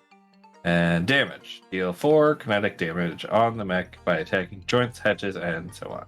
Overall, And each- really strong, but holy crap, Yeah. is it stupid. Yeah, if you can pull it off, it works great. Otherwise, not so good. Quick reload is a quick action. When you reload 1 pilot weapon with the loading tag, making it usable again. Okay. Then we got non-human persons.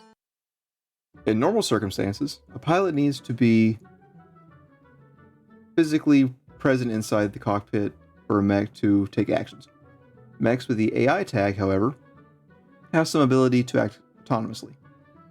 If a mech has an AI tag, its pilot can choose to turn over control to the AI as a protocol. The pilot cannot take any actions or reactions with the mech until the start of their next turn. But the mech gets its own set of actions and reactions. AIs don't benefit from any pilot talents while being just a mech. The pilot can act independently until they pick the controls back up. They can do this as a protocol as long as they are physically present inside the mech. AIs in Lancer typically referred to as NHPs and follow special rules detailed later on. Here is a quick combat reference sheet, which will be available for in the Foundry, where you can just pull it up instantly. Yeah, this is really helpful. We go on to statuses and conditions. Anna, you want to read some statuses, right? Well, do I? The answer is yes. Yeah, apparently. Okay, so first one up is Danger Zone. It's only for mechs, and it's Danger when they Zone. take half or more of their heat. They're very hot, sizzling, like a sausage on. But I want a sausage now. Yep. So that's that. There's Down and Out, which pilots only, 'cause, they're unconscious and stunned and dying. Engaged, talked over that one before. Exposed, that one's max only. They're weakened, vents open. They take double damage for applying reductions. They can stabilize themselves to clear that. There's... what else is there? There is Invisible, 50% you can see them or not. There's Hidden. Can't be targeted. There's Prone. And then there's Shutdown, Most of them we've talked about. I'm pretty sure we've talked about all of them, actually. Yeah, we have, in some way, shape, or form. And there's more conditions as well. There is Immobilized. The character cannot move voluntarily. Some outside forces to do it for it. Impaired. Impaired characters receive +1 difficulty on all attacks, saves, and skill checks. So very bad. I think someone's a little close to the mic. It's Anna. Might be me. Jammed. Jam characters really know how to rock. No, they don't. Jam characters can't use comms to talk to other characters. So if you are jammed, I'm going to make it to where you can't talk to other people. They cannot make attacks other than improvised attacks, grapple, or ram. They can't take reactions either, or benefit from tech actions. There is lock on, which applies a condition where an enemy can use the lock on, or I guess technically anyone can, depending on the ability, can consume that lock on condition and add +1 accuracy to their attack. I mean, technically, players can do lock on as a quick tech, and then if somebody else attacks, you can consume that lock on to gain. Yeah, for instance, accuracy. Anna uses lock on to target a enemy mech. The mech comes in doing his kill steal thing, comes up behind it, consumes the lock on, and gets +1 accuracy to its attack. Great. There is shredded. Shredded characters don't benefit from armor or resistance. Wow. Slowed characters. The only slowed movement characters can make are standard movement on their own turn, and they cannot boost or make any special moves granted by talents or systems. So you get your main move, that's it. Stun mechs cannot overcharge, move, or take any actions, including free actions and reactions. More or less, you can't do anything. Pilots can still mount, dismount, or eject from their stun mech. Stun mechs have a maximum of 5 evasion and automatically fail any hull or agility checks or saves. Some combat terminology, Matt. Got stuff going on. Oh. Okay, Chris. Can do it. You're new, Matt. Okay. Armor. It's all kinetic energy and explosive damage is reduced by an amount equal to your armor. Mechs can't have more than 4. Bonus damage, extra damage of kinetic energy or explosive. This is added into melee or ranged attacks. The target more than one character only deal half bonus damage. Characters. That's us or not us. Damage is the things we do that subtract HP, and they are different types. E-defense is your statistic used against attacks. Evasion is you defend yourself against melee and ranged attacks. You know what? I think a lot of this is stuff that we already went over. Yeah, it is. You know, it's I don't just, think there's anything in here we haven't talked about. Yeah. Love the big stuff, and now it's just a glossary terms and stuff. There is wear and tear, though, for damaged structure. Whenever you lose your health and you lose a structure point, you roll on the structure damage table. Love a damage table. If nobody could tell, I love random tables where you roll and stuff. First time that you lose structure, you roll a d6. 5 of 6, glancing blow. Your emergency systems kick in, stabilizes your mech, but you are impaired until the end of your next turn. System trauma for 2 to 4. Parts of your mech are torn off by the damage. Roll a d6, and that'll determine what is destroyed on your mech. So you might lose some weapons or some systems. 1 is a direct hit.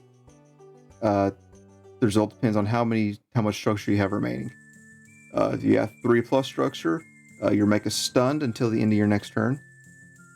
2 structure, roll a hull check. On a success, your mech is stunned until the end of your next turn. On failure, your mech is destroyed. If you have 1 structure left, your mech is immediately destroyed. And the more structure that you lose, the more d6 you have to roll during each structure check, and you take the highest one. If you roll multiple ones, yes, you're screwed. And the same thing for overheating and stress. Very similar overall. Won't go over the entire thing, but everything does blow up eventually. Got your You can repairs, risk. reduce your heat though, Yes. which you can't really. I mean, you can repair health though. There are ways Yeah. to deal with both of those things. I would like to talk. Well, I don't want to talk about it, but I want to. Once we get to the cloning part, I want to bring up one specific one that I really find funny. Okay. I suppose it's not that funny, but it's also really funny. There's rules on repairs and rest. Destroyed mechs. How to fully repair them. Printing process. And then we go into death. Yeah. Destruction of your mech doesn't always mean death of the pilot, unless you get locked in your mech when it explodes or something like that. Then yeah. Mechs can always be rebuilt. Pilots are one of a kind. Sometimes. Then we move on to cloning. Anna. Yeah. So when you get cloned, you might get a little tiny quirk. My favorite quirk out of all of the quirks is quirk 19. Where you're given a specific mental trigger, knowingly or unknowingly. So your clone's just going through life, la-di-da-di-da. Suddenly something comes up, and they have this urge to do something. And one of my favorite ones is the command to kill, because I find it funny that your clone suddenly turns on all of the rest of your party and nobody knew this was gonna come up. Yeah, it pretty much Like a turns your spray clone tan. into a sleeper agent. Yeah. I love it. Uh-huh. We should- Cloning we should overall. Should use this table. There are different kinds of ways to be cloned. There's like test tube kind of thing where your body, you have a whole other body regrown, or maybe you want to be a little more interesting and go with like you put your soul into a robot or something like that. Robot running a robot. Like one of Yeah. those presidents from Futurama, just have your head in a tube. Be a brain in I mean, a jar. There's some character art that shows up here in a second about that. Oh. It's not a head in a tube, but it's the opposite. A tube and a head. Yeah, sure. Oh my. The headless character. But if you die, in most cases, you'll have a way to come back. So there's that. Now, if you're playing like maybe depending on your campaign, maybe you don't want cloning to be that easy to access, or maybe you want it to be a little more challenging. Still give them cloning and stuff, like make them earn it, or maybe it's limited. And of course, sometimes whenever you get cloning, sometimes you get little quirks here and there. As Anna said, her favorite's 19, becoming a sleeper agent. And here's sure what I was talking about, kind of like the reverse of the head in the jar. Where you're your body with no head. Oh yeah. Yeah, that's good. Stop it. I think we The can other skip one's just a over robot. that. Right? What?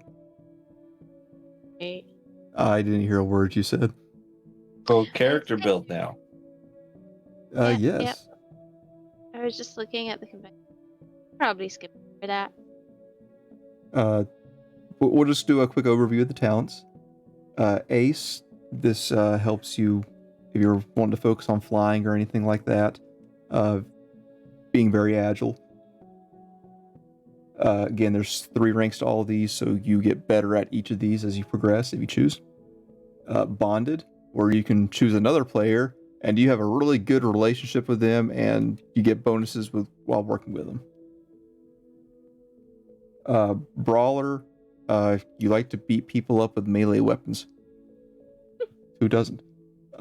Brutal, it focuses on getting crits. If you get a crit, then more things happen. Crack shot, you're really good at shooting. Centimane, one of the weird things.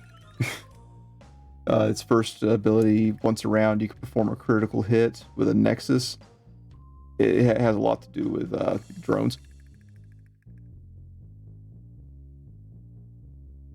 Combined arms, swords, shields, close quarters combat, that sort of thing.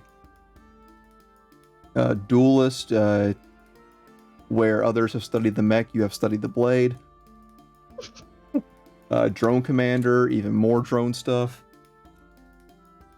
Engineer, you can make your own weapon, and you can keep improving it over time. Executioner, you're really good at hitting people with melee attacks. Exemplar, the first time, it's one of those ones that has a lot to it.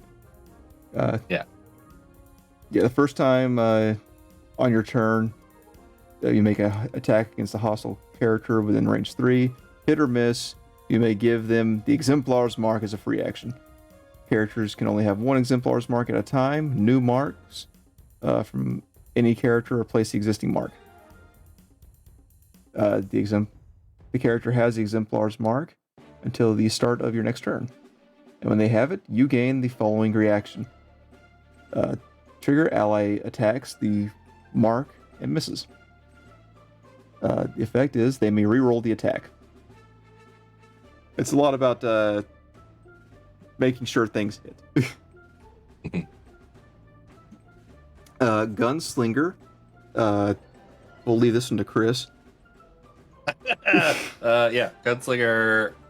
Yeah, it's the typical Western shooter. You get at the first level, you get a what is it?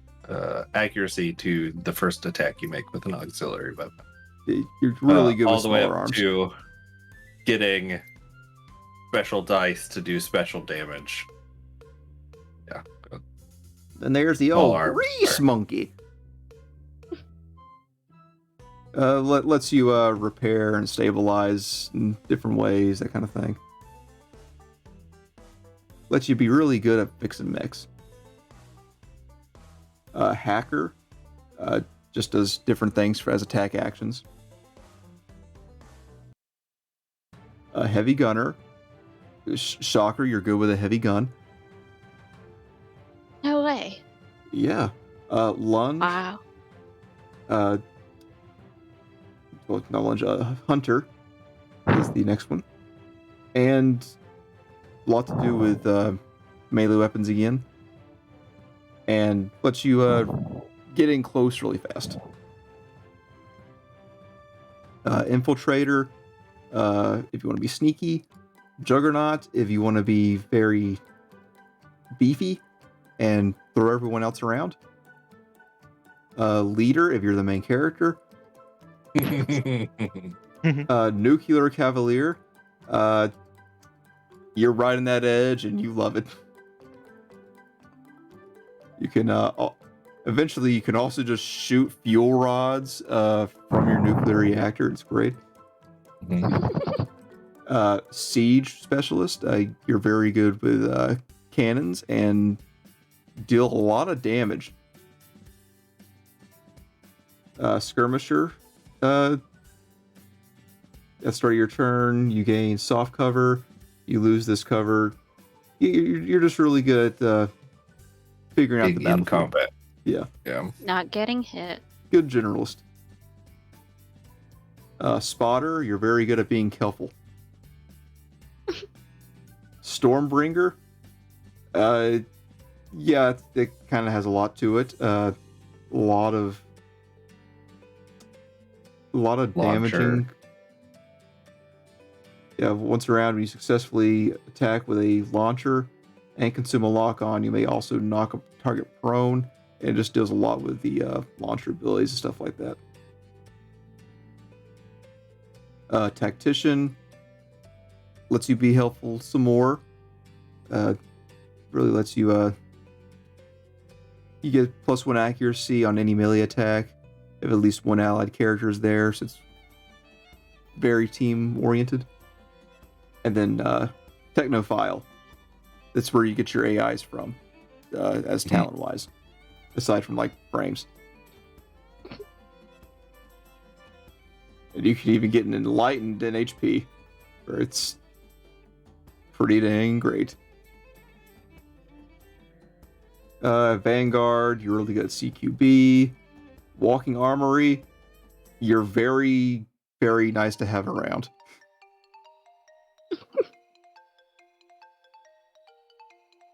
Okay, and then there goes over the gear again. I know that was probably like the best way to explain every single talent there. Exactly. Okay, artificial intelligence, you can hand over the controls, but whenever they have to make a structure check, an AI has to make a cascading check to see just how bad things get.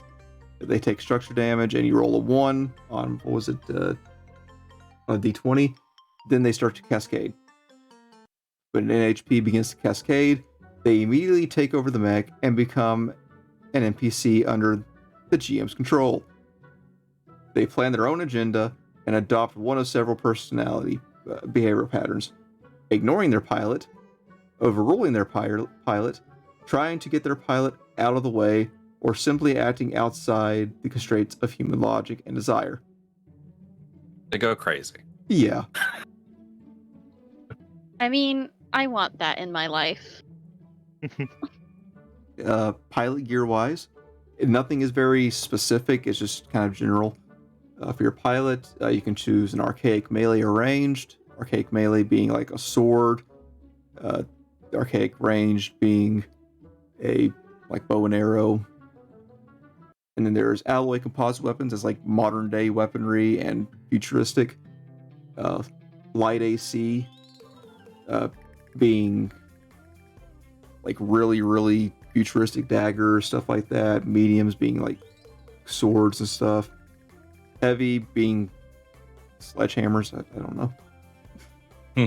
Signature weapons are your futuristic ranged weapons. You got your light signature, which is like a pistol. Medium, just standard rifle. Heavy being like a light machine gun or something.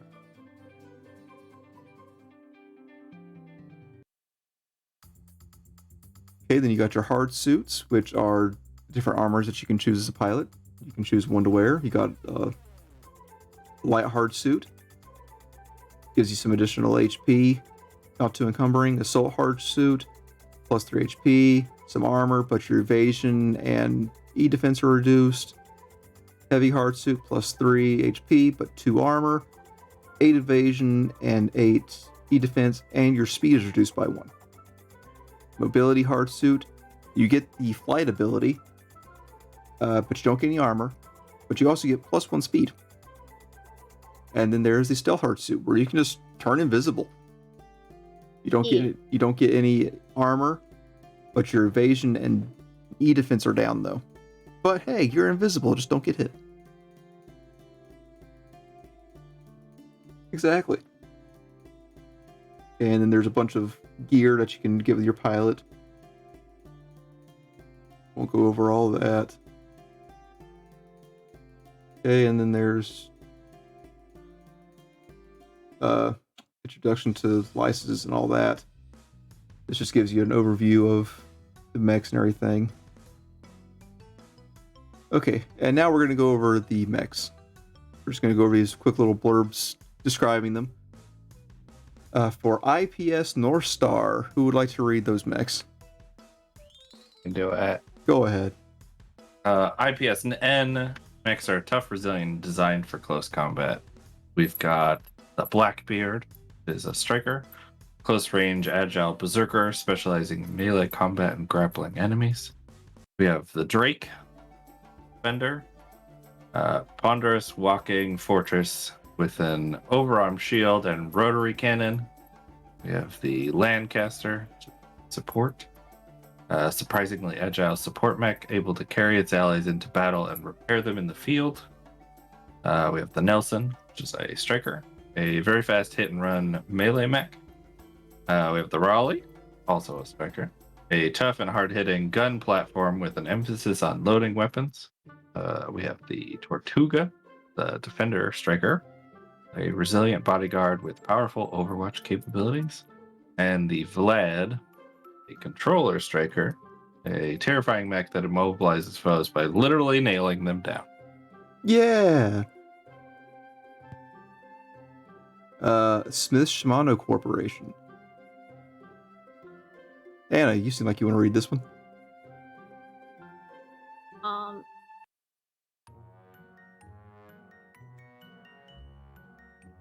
Down. Okay. SSC mechs are fast, agile, flexible, and often Blackwitch mech that uses. Hold on, I don't think your voice is going through. Hello. Okay, yeah, there you go. Start to pick up now. Okay. I'll just reread that. Yep. Yep. So, the SSC mechs are fast, agile, flexible, and often able to turn invisible. There's the SSC Blackwitch, that's controller support. It's a mech that uses electromagnetic fields to move around the battlefield and negate hostile electronic warfare. There's the Death's Head, which is artillery, a premium sniper platform equipped with a deadly railgun. There's a joke there. There's the Duskwing, which is controller support. It's tiny, extremely agile flying mech that can manipulate light to support allies. There's Metal Mark, which is a striker, fast mech with shock weaponry and advanced cloaking techniques. Monarch, artillery, top-of-the-line medium and long-range missile platform. Morning Cloak, which is a striker, teleporting experimental mech built to assassinate targets using its monowire swords. And there's the Swallowtail, which is support, a mobile scout frame with a strong focus on spotting and targeting. Okay, and then we have Horus. Matt. Also away again. Oh, dang it, Matt. Okay, well, I'll take Horus. I'll take it. Horus mechs are esoteric constructs specialized to control the battlefield, hacking, inflicting statuses, and dealing heat. Horus Baylor, striker defender, or a generating mech that rips targets apart with clouds of nanites and fearsome nanobot whip. The Goblin is a controller support, a popular hacking platform, iconic and rightly feared among pilots. The thing about the Goblin, it is a half size. It's just an exosuit for a pilot. The Gorgon is a defender, a quick response mech that can stun enemies who merely look at it. The Hydra is a striker controller, a mech designed to control swarms of drones able to tactically dismember itself into autonomous components. The Manticore, an unstable system that weaponizes electromagnetic pulses, generates electricities, and smites the foes of Ra.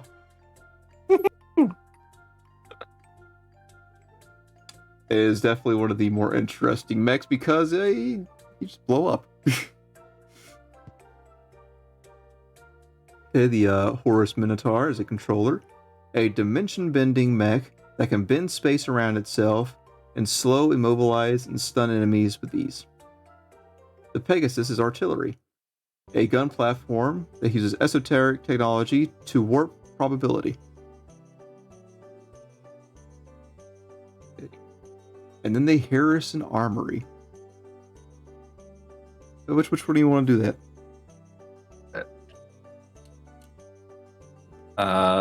AJ-mechs are the most advanced machines in the business, equipped with powerful reactors and provide excellent heat management and enable the use of high-tech energy weapons.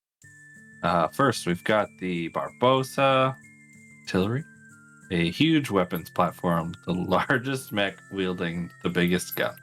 It's current in this book. It is the largest mech. Yeah. Genghis is a striker, terrifying mech specializing in flame-based warfare.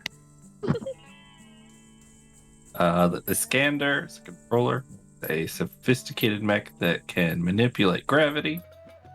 Napoleon, a defender controller. Diminutive mech with the power to put foes into stasis and become more almost invincible for a time.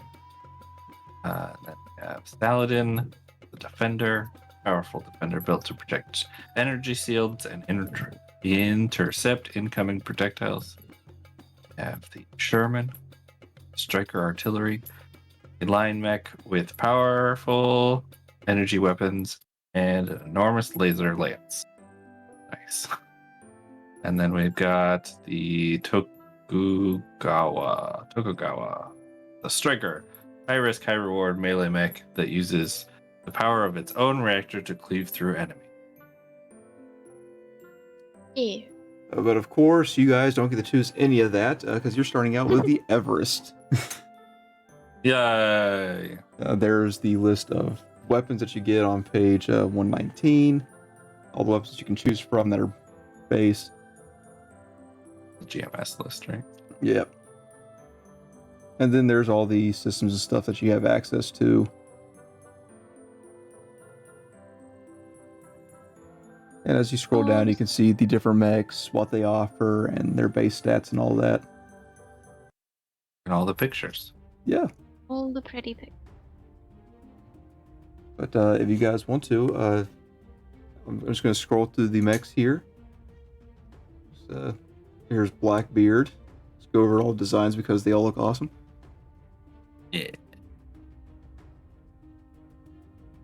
Drake. Got like World War II vibes going on. Lancaster. Dogbot. Pretty much, yeah. The Nelson. Go really fast and stab people with your spear. The Raleigh. No one likes that. Whoa. Tortuga. This is the one with the shotgun that my brother couldn't hit with. Vlad. It pretty much keeps enemies in the shredded condition, meaning their armor and resistances are useless.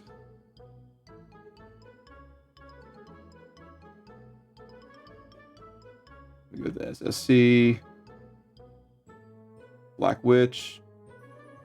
Got your magnets and everything. How do they work? No one knows. Death's Head. Here's option for your spider bot. That is a sniper. Spider bot. Yep. There's Duskwing. Flies around, turn invisible and whatnot. Metal Mark. Turns invisible and stabs people. Sounds Monarch. like something I would do. Shoots a lot of rockets.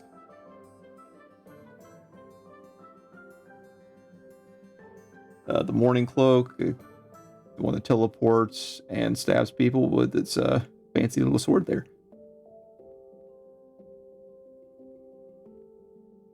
Swallowtail, another spider-like mech that turns invisible.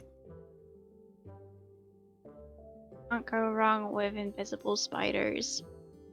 Then we Sounds go into terrifying. Horus. That's exactly the point. Invisible spiders with guns. Yeah. Mhm. You got the Baylor. Everything about it's nanobots. Look at that thing. Metal as fuck. Yeah, you got your Goblin. Your hacker extraordinaire. You can see the little person in there.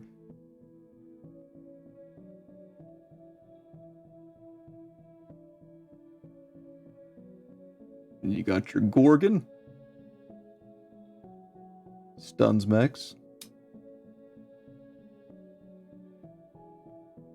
You got your Hydra, which discombobulates itself into drones and flies around. The Manticore, Here's some of its abilities. Castigate the enemies of the Godhead. Destruction of the temple of the enemies of Ra. Yeah, most of them are just blowing yourself up.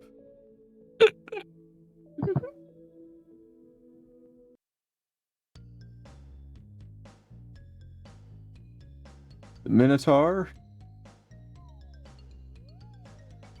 Got your dimension warping and everything. The black hole there in the center, I'm pretty sure that's supposed to be where the pilot goes, and it's like a pocket dimension. And then the Pegasus. Said something weird about how you mount and dismount that one. Yeah, it's like doesn't take. It's like a quick action or something for everything, or reaction. I can't remember exactly. But then there is Pegasus with its gun trait. Yeah.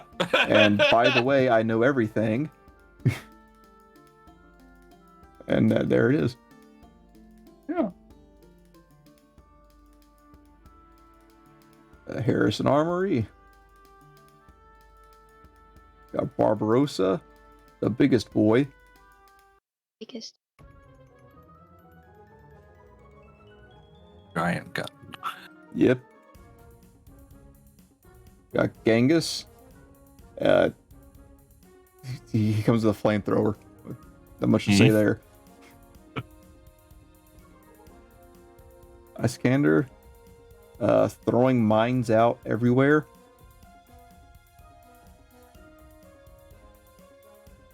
Napoleon. Very protective of itself. As it should be. Saladin. Again. Yeah, he's just very defensive. But in the Paladin. Mm-hmm. Sherman. Like the tank. Yep. Like the commander.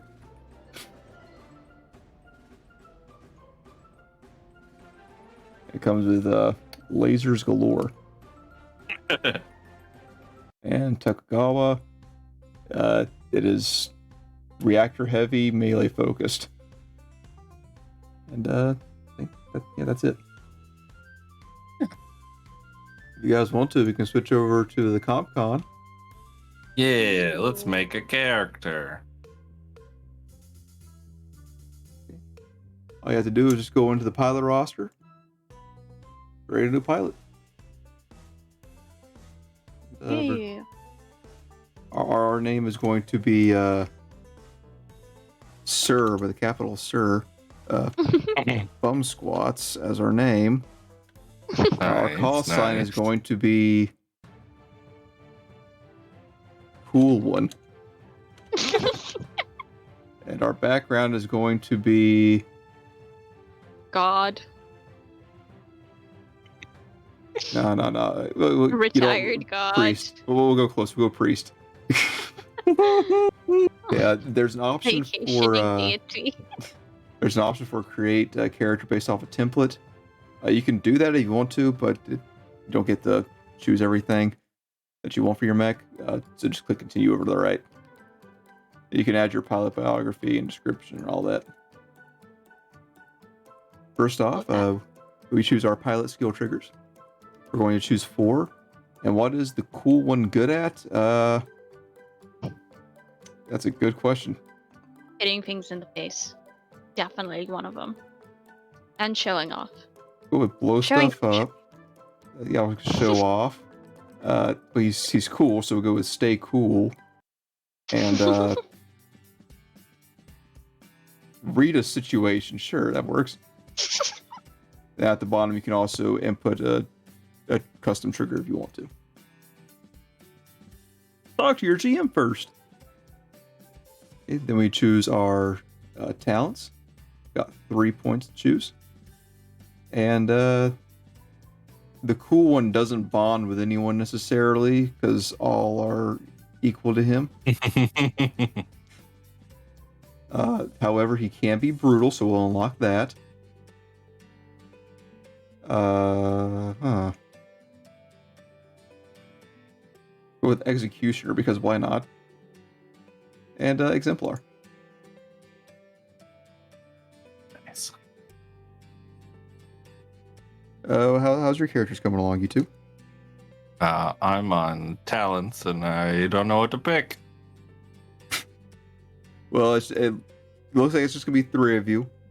So there's that. It looks like Yeah. Mac goes something flying that may be turning invisible if we get to that point. Then again, this is just a one shot, so do whatever you want. Anna, what you got so far? Chris, I think you're the only one here with me. Oh no! It's okay. That's How okay. rude. Hello. Hello. My laptop's acting up. Ah, great. That's okay. But yeah, I have Crackshot and Infiltrator. I can't. Those are the 2 I currently have, and I'm just looking at the talents still. Okay. Because Well- Infiltrator has the word traitor in it. What did you kid. guys go for your triggers? How do I go back Let me to go that? back because I don't remember them. It was just a second ago.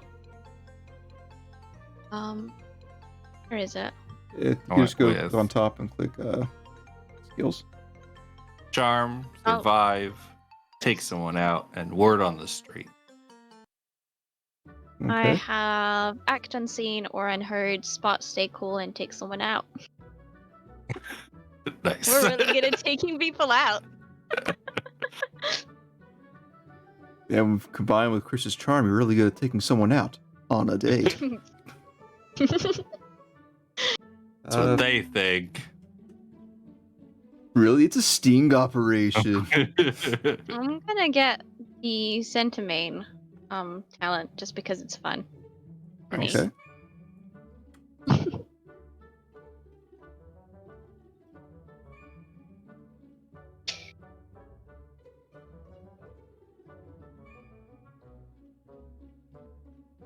Mech skill wise, I think I'm going to go with system and agility. I have no idea what I'm making. I'm literally just clicking on things. I'm just going full in on agility. Okay, there's our awesome pilot done.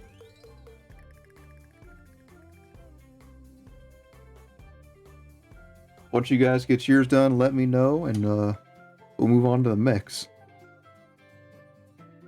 All right. Yeah, I just got it.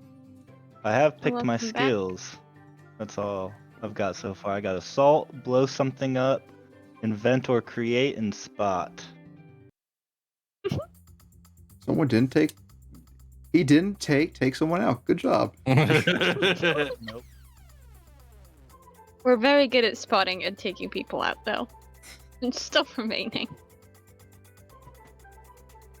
You know, we're so good at taking people out that we won't ever use it in a one shot. Oh, There'll be probably. opportunities too, if you wish.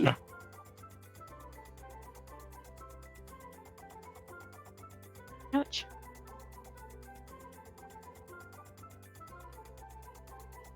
Whole lot of damage.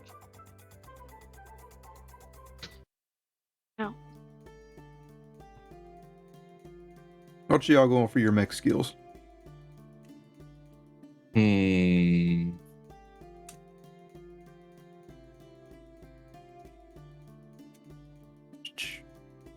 What is? Probably do.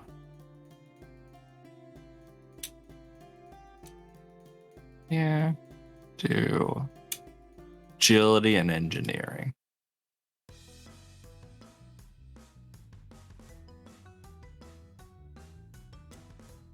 That's me. All right. We're so good at agility, but he could out agile us. Build a mech now. Once you get your pilot registered, just click into your pilot, and the first thing that you'll see your skill triggers, your reserves, bonuses. And then below that, your gear. You can go ahead and apply the different armor. Put a light suit on for us. Self suit. Gonna go with a futuristic plasma dagger and a really cool gun.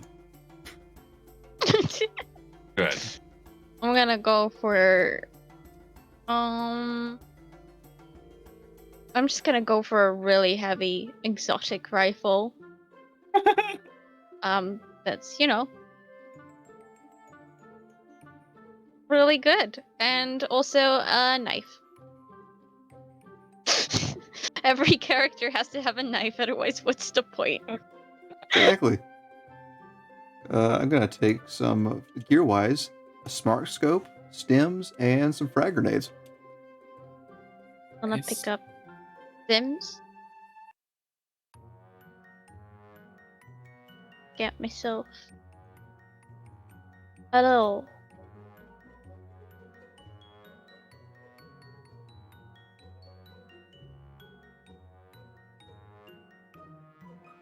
gonna make myself some friends with a sylph and have a sylph undersuit because why not? Nothing like symbiotic friendships with living creatures. Yeah. Oh, wait. At the very bottom, you can click into mech hanger, and you can add a new mech. And you'll get the option for, I currently have more than just Everest because I have other things installed. Just ignore that. Everest, and we're going to call ours Wise Bear.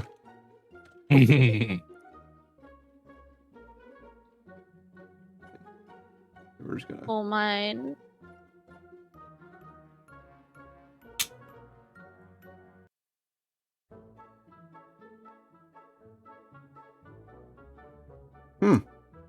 I like it. I like it.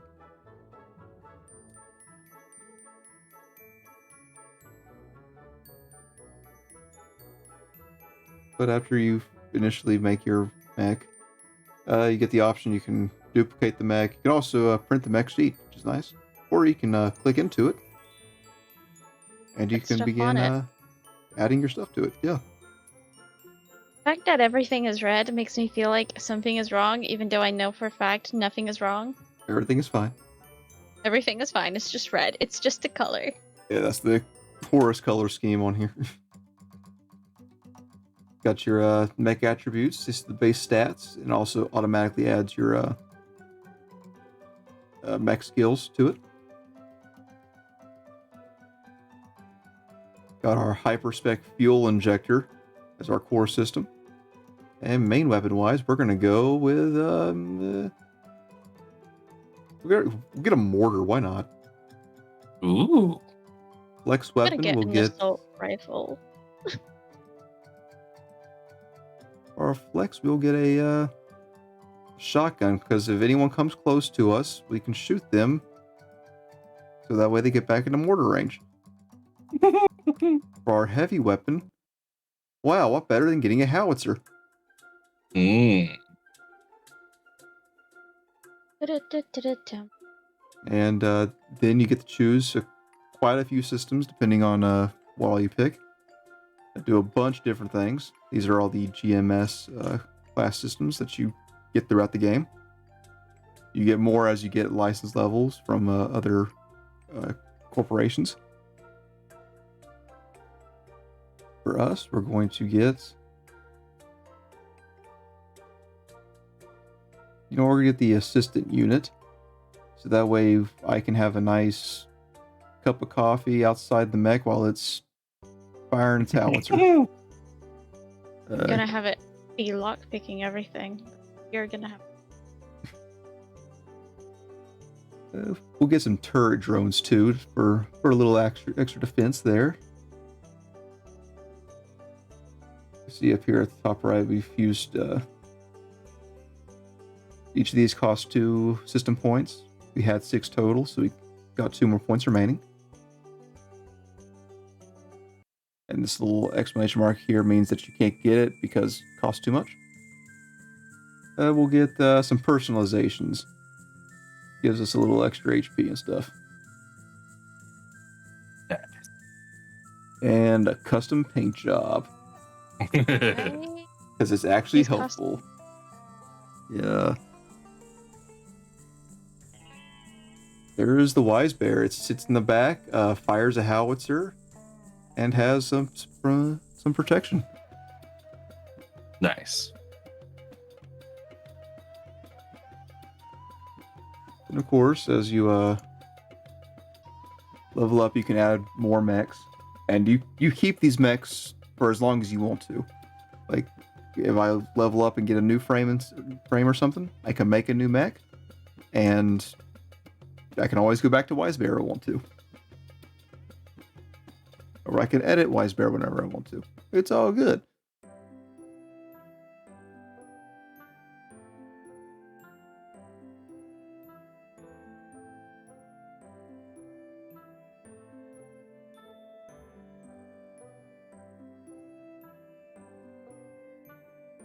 Cover. That's that. Then once you're So done, many guns. once you're done, you can go back to the pilot roster, and on your pilot, you can click the gear icon. You can do a get share code. I think you have to be logged in though, but for some reason mine logged me out. You can generate share code, and you can send it to your GM on Foundry, and they can just take everything straight from CompCon. It automatically loads up everything. It's super helpful. Yeah. Okay. Yeah, you can get all of it. I think. Or maybe not. I feel like I made a good standard soldier.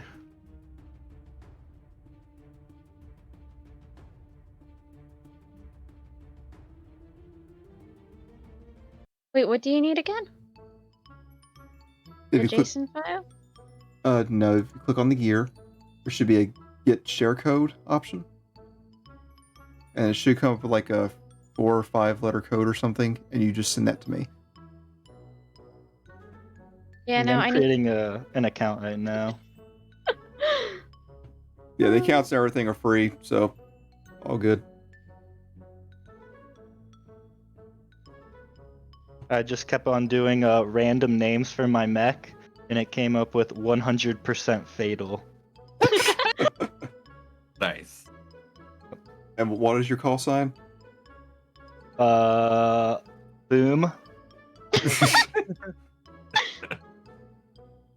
Boom, and the 100% fatal. Got it. Mm-hmm. Boomer over there.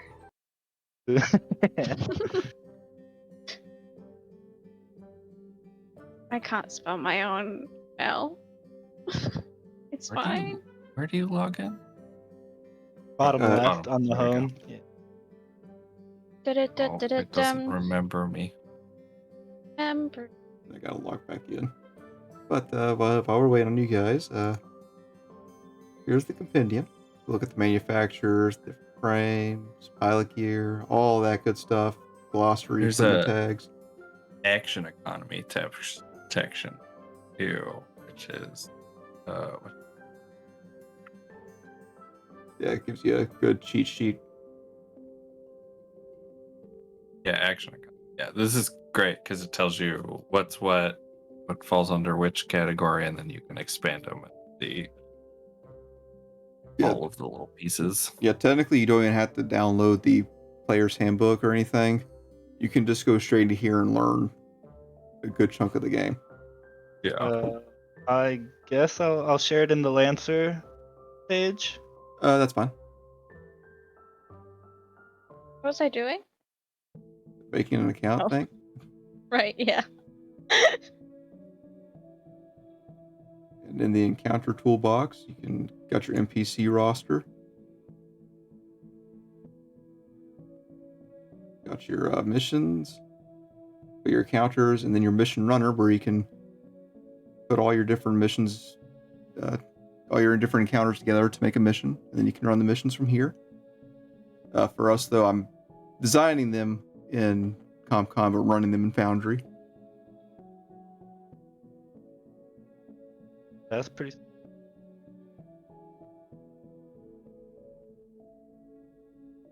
Yeah, that is an overview of Lancer. And next Saturday we'll have a one shot for it.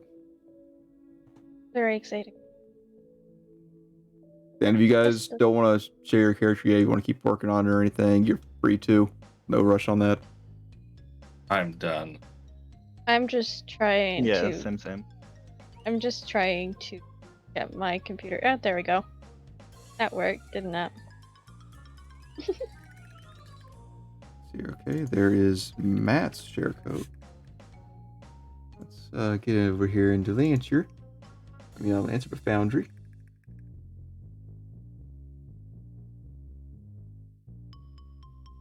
Yeah. Look at us. All those share codes. Sharing. Going Scary. to call that folder Boom. Oh Oh. yes. Yeah, let's give Matt control over that. And I will add the NPC for him.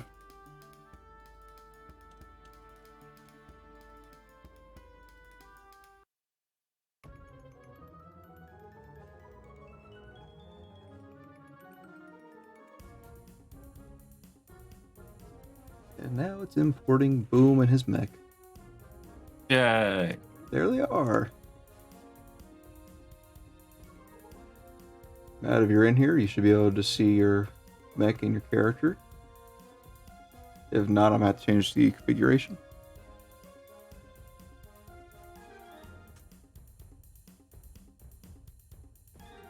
Not at the moment. Let me refresh it though. Chris, what was your call sign? I am Longshore.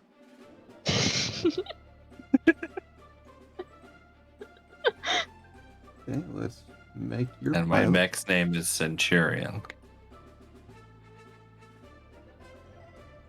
New actor sync. Let's get your code.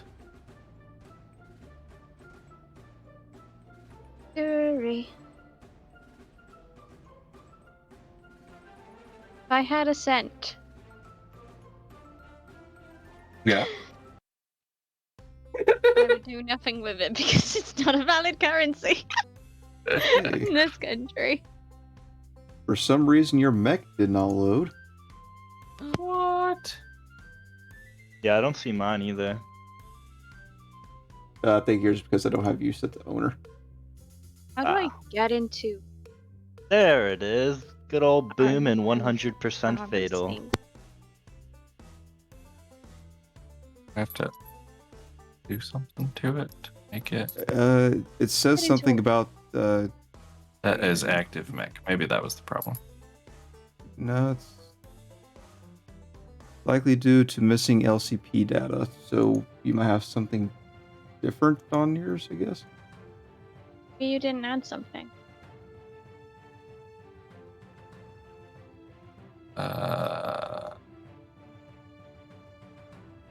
I have no idea.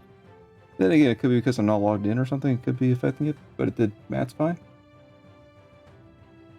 I mean, it could have been one of the things, like the things I picked for it Possibly. isn't valid. That might be it. Oh well. We'll go ahead and get Anna's in here. Anna, what's your call sign? Raven. And Nice. do you know how I made a joke about the mech's name being It's actually him because because I decided why not. Okay. Nothing like hymn. Hymn. No. It did not make Anna's mech either. Huh. Why? I'll try again later. Could be something on my end.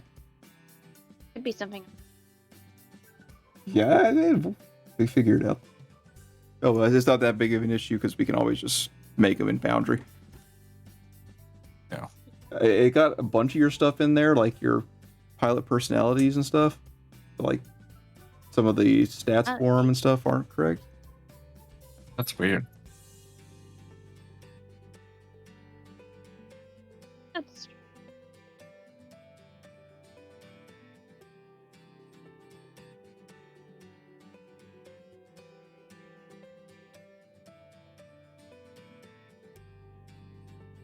Get you guys control over these files, and then I think we'll call it a day. a day.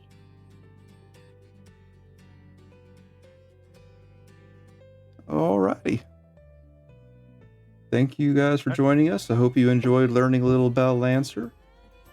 It's been fun the few times I got to play it so far. Excited to bust this guy out next week. Will be fun. We may or may not have a guest with us. It depends on schedules. Yeah. Goodbye, everybody. Let's do a raid. Okay, let me find somebody. Hold, please. Holding in space. We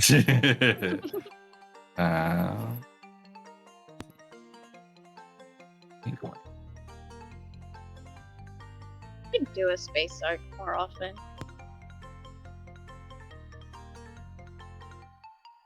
He's I'm playing.